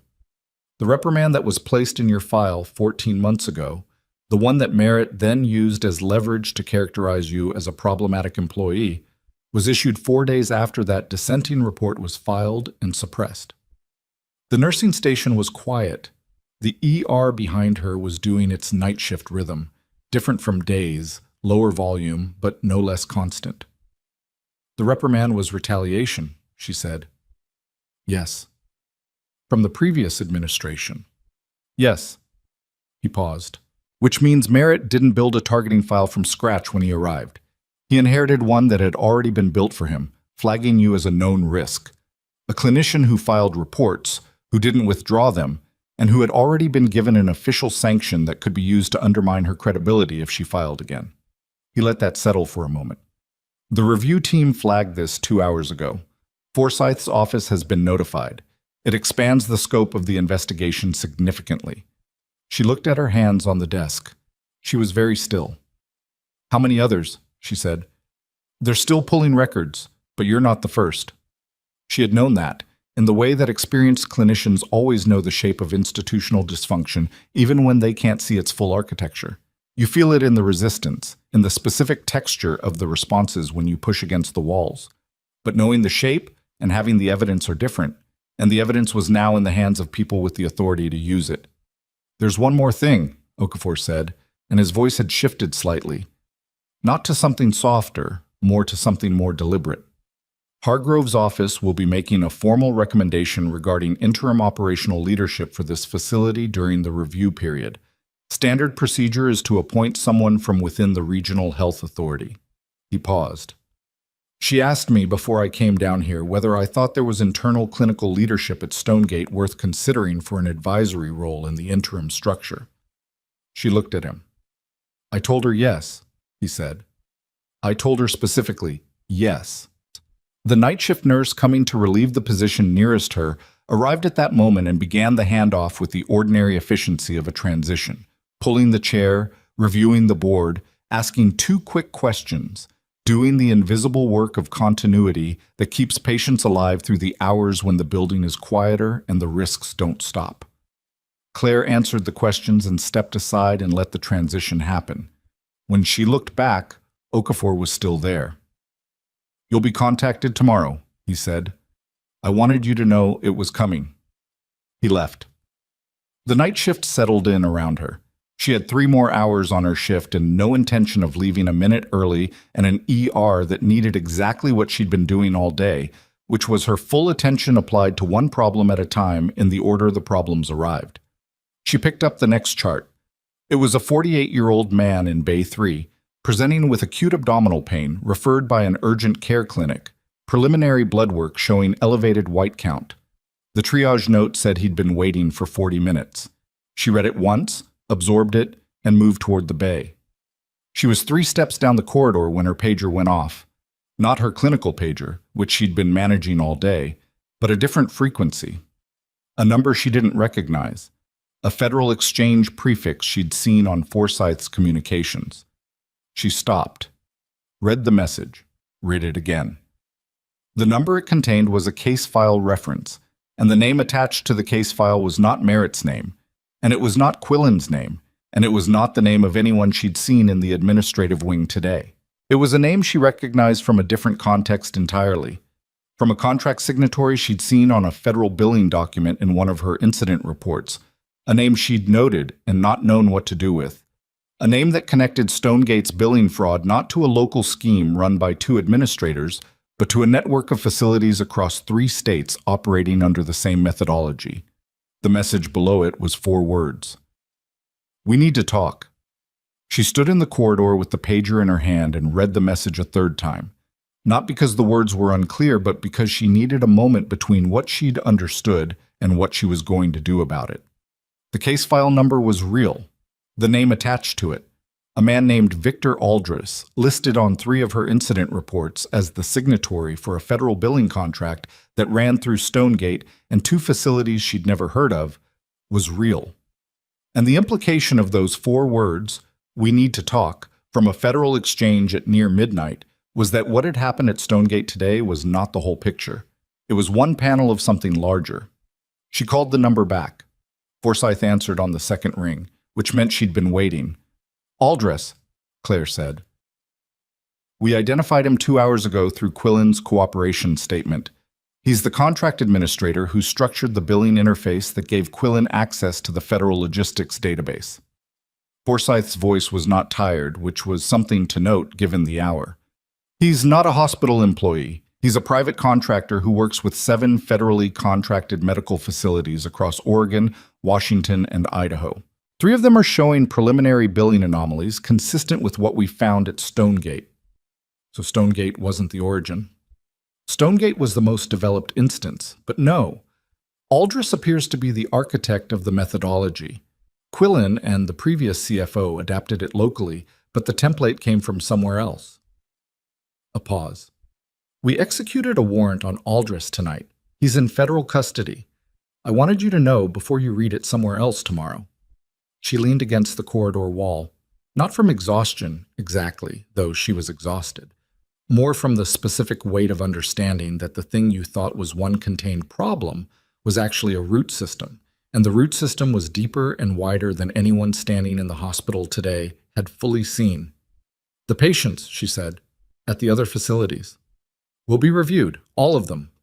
Forsyth's voice carried the particular weight of someone who has said that sentence before and knows it represents an enormous amount of work, and says it anyway because it is true. "That's going to take time, but it's started." "Okay," Claire said. "Get some sleep, Ms. Dawson." She almost laughed. "I've got 2 hours left on shift." "Then get some sleep after that." A pause that wasn't quite professional. "You did well today. I'm not sure that's been said clearly enough." She thanked her and ended the call and stood in the corridor for one more moment. Then she put the pager in her pocket and went to see the man in Bay 3 with the elevated white count and the abdominal pain who had been waiting 40 minutes and whose problem was real and immediate and hers to solve. The investigation became a public matter on a Thursday, 3 weeks after the day the helicopters came. The OIG held a press briefing in Portland that ran 47 minutes and outlined, in the specific, dense language of federal legal process, the charges against Harlan Merritt, Brennan Quillen, Victor Aldris, and 4 other individuals across the contractor network: Medicare fraud, obstruction of federal investigation, falsification of medical records, reckless endangerment. That charge applied to the transport route change, and it was the one that the press briefing returned to most because it was the one that was hardest to make abstract. 4 soldiers had been in that vehicle.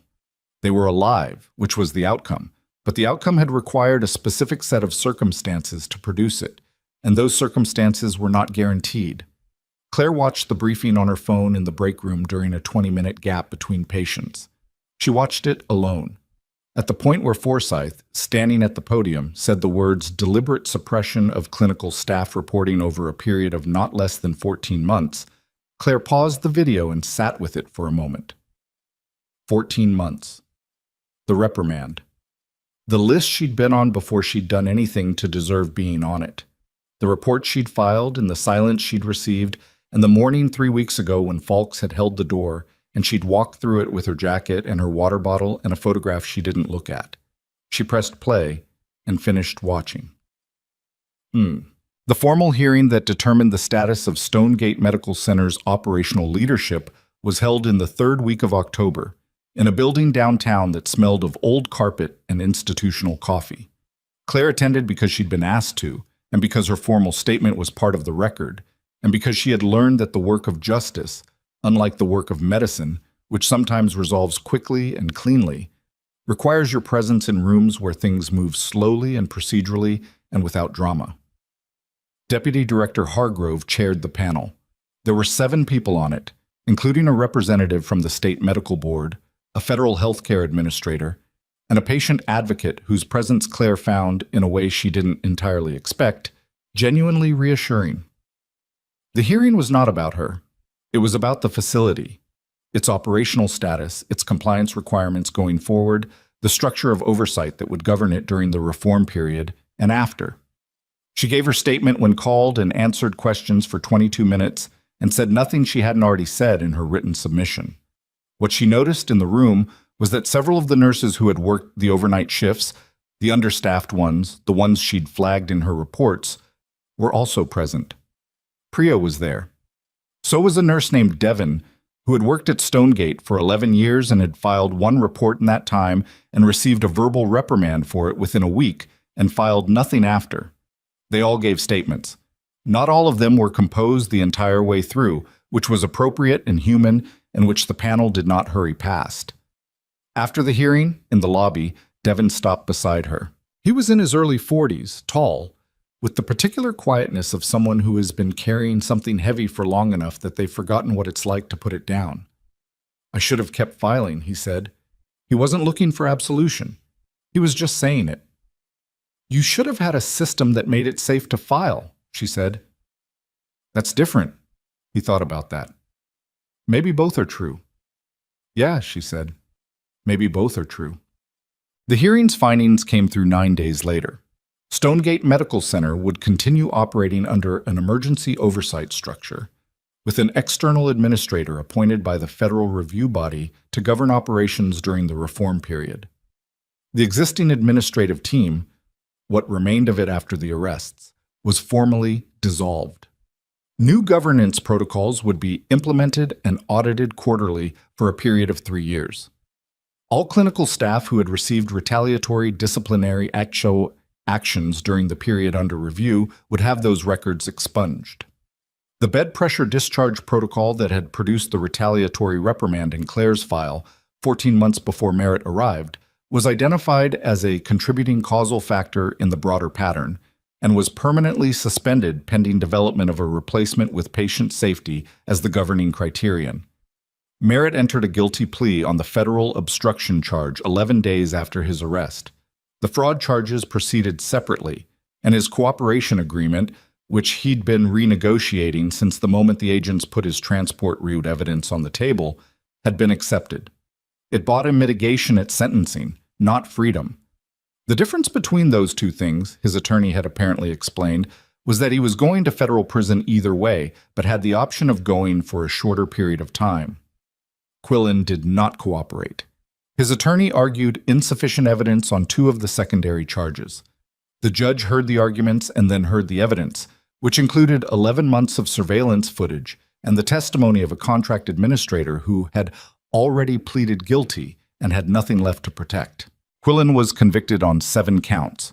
Aldris, who had built the framework that enabled all of it, who had treated federal healthcare billing as a mechanism for extraction across 7 facilities, and had reached into a logistics database and changed a number on a route map because he thought 4 soldiers in a transport vehicle were an acceptable cost. Aldris was the last to be processed and the most thoroughly charged. His trial was still pending when the fall came, and it would continue to be pending for a while longer, because federal fraud cases at that scale take time. But it was happening. The machinery was in motion. It didn't stop. 3 weeks after this hearing, Claire was called into a meeting at Stonegate that she'd been told by Hargrove's office to treat as preliminary rather than definitive, which she understood to mean that they'd already made a decision and wanted to see how she responded to the offer before making it official. The meeting was in the conference room on the 3rd floor. Not the one where Merritt had sat with his attorney. The smaller one, with the window that looked out over the hospital parking lot, and past it, the narrow strip of the Hargrove Avenue tree line. Hargrove was there? So was the external administrator, a woman named Patricia Kell, 50s, direct, who ran meetings the way efficient people run meetings, which is by not running them any longer than they need to be run. We're building the interim clinical leadership structure, Kell said, and we have a specific gap in ER operational oversight that we need to address before we can move the rest of the reform framework forward. She paused. We want someone who knows this floor, who knows the patient population, and who has demonstrated, in the most specific and consequential way imaginable, that they'll protect both when the institutional pressure goes the other way. Claire looked at her. You're offering me a position. Director of Emergency Clinical Operations, interim designation, with permanent review at the end of the reform period. Kell slid a document across the table. It comes with everything that title implies: staffing authority, protocol development, direct line to the oversight board on patient safety issues. No administrative gatekeeper between you and the people making decisions about this facility. She looked at the document. She didn't pick it up yet. I want something in writing, she said, not just a title. I want the reporting structure in the charter. I want patient safety reports to route directly to the oversight board with a mandatory response timeline. I want the staffing minimums codified, not advisory. She paused. And I want the people who filed reports during the merit period, all 11 of them, including the 4 who resigned, to receive written confirmation that their records have been corrected and that the door back here is open if they choose it. Kell and Hargrove exchanged a look that was brief and communicative. Those are reasonable conditions, Hargrove said. They're not conditions, Claire said. They're the job. If those things aren't part of the job, I'm not the right person for it. Kell almost smiled. We'll get you the charter language by end of week. Claire picked up the document. She didn't tell anyone immediately. She went back to the floor and finished her shift and told Marcus on the way out, briefly, and his face did something she didn't want to be sentimental about, so she moved past it quickly. She told Priya the next morning, in the break room, over coffee, that was better than the break room coffee had any right to be because someone had brought in a real bag. Priya was quiet for a moment. That's good, she said. That's genuinely good. I might be terrible at it. You'll be terrible at the paperwork. You'll be fine at everything else. Claire laughed. It surprised her slightly. Not the laughing, but how it felt, which was uncomplicated and present in a way that the last several weeks hadn't allowed for much of. Priya was right that she would be terrible at the paperwork. She was also right about the everything else, probably. I'm going to need people I trust, Claire said. Priya looked at her over her coffee cup. Obviously. Mary said, the ceremony was Okafor's idea. She would have said no to it if she'd been consulted in advance, which was probably why she wasn't. She arrived at the Stonegate Auditorium on a Tuesday morning in November, expecting what she'd been told she was coming to, a departmental briefing on the new patient safety reporting structure, and found instead approximately 90 people in a room that had been set up for something more formal than a briefing. Okafor was at the front of the room. So was Reyes. So, in a row of chairs to one side were Voss, Doyle, Harker, and Restrepo, all of them in dress uniform, all of them doing the things soldiers do when they're being asked to sit still in a room, tolerating it with reasonable dignity. Doyle was walking without assistance. She noticed that first. He walked with a careful deliberateness that told her his physical therapy was ongoing and that he was pushing the pace of it in the way that people like him push every pace. But he was walking, and the 6 weeks between that morning in radiology and this room had been enough for his spine to tell him something he'd been waiting to hear. He caught her eye when she came in and did the same thing he'd done in the ER that night. The slight lift of one hand, the acknowledgement. She returned it. Voss was sitting upright with the careful posture of a man whose body is still in negotiation with what happened to it, but his color was right and his eyes were clear, and when she came down the aisle he watched her with the expression she'd seen fragments of in the bay when he'd been surfacing from sedation. The particular attention of someone who is used to assessing people and has reached a conclusion he finds satisfying. She sat where Okafor directed her, in the front row, which she found uncomfortable and did not say so. Okafor spoke first, and he was precise and not overly long about it, which she respected. He described the events of that day in the flat, accurate language of someone reporting to a room that deserved accuracy rather than performance. He named each of his soldiers and their injuries and their current status. He named what Claire had done, and he named her military record, all of it, in public, in front of 90 people. And he did not frame it as a surprise because the people in this room deserved to understand that it had always been true and that the institution around her had chosen not to know it. Then Voss stood. He was not a man who talked about things he didn't need to talk about. She had intuited that from 40 minutes at his bedside when he was barely conscious, from the way he used words sparingly even when drifting in and out of sedation. He stood in front of the room and he looked at her directly and he said, "This woman is the reason I am standing here." And then he paused and said, "And I don't use that sentence lightly, and I don't want her to deflect it, because the people in this room need to understand what it means." She did not deflect it. It cost her something not to, but she held it. He sat down. Reyes presented the citation. It was from Army Special Operations Medical Command, and it cited specific actions on a specific date, and it used her military title, the one she'd left behind in a specific place and carried with her anyway, because you don't leave those things, you just stop using them. And it was real and documented and would exist in a record that nobody could remove from a subfolder or mark as received in archive without review. When it was over, she stood in front of 90 people who included nurses she'd worked beside for 2 decades, and a patient advocate from the hearing and Devon, who had carried his thing for 11 years, and Priya, who had kept 8 months of notes in a personal file because she didn't know what else to do with the truth. And she said the only thing she actually wanted to say, which was not a speech. "I filed reports," she said. "That's what this was. I filed reports and didn't withdraw them, and a lot of people in this room know what that costs. It cost some of you more than it cost me." She paused. The system was designed to make the cost too high to pay. It nearly worked.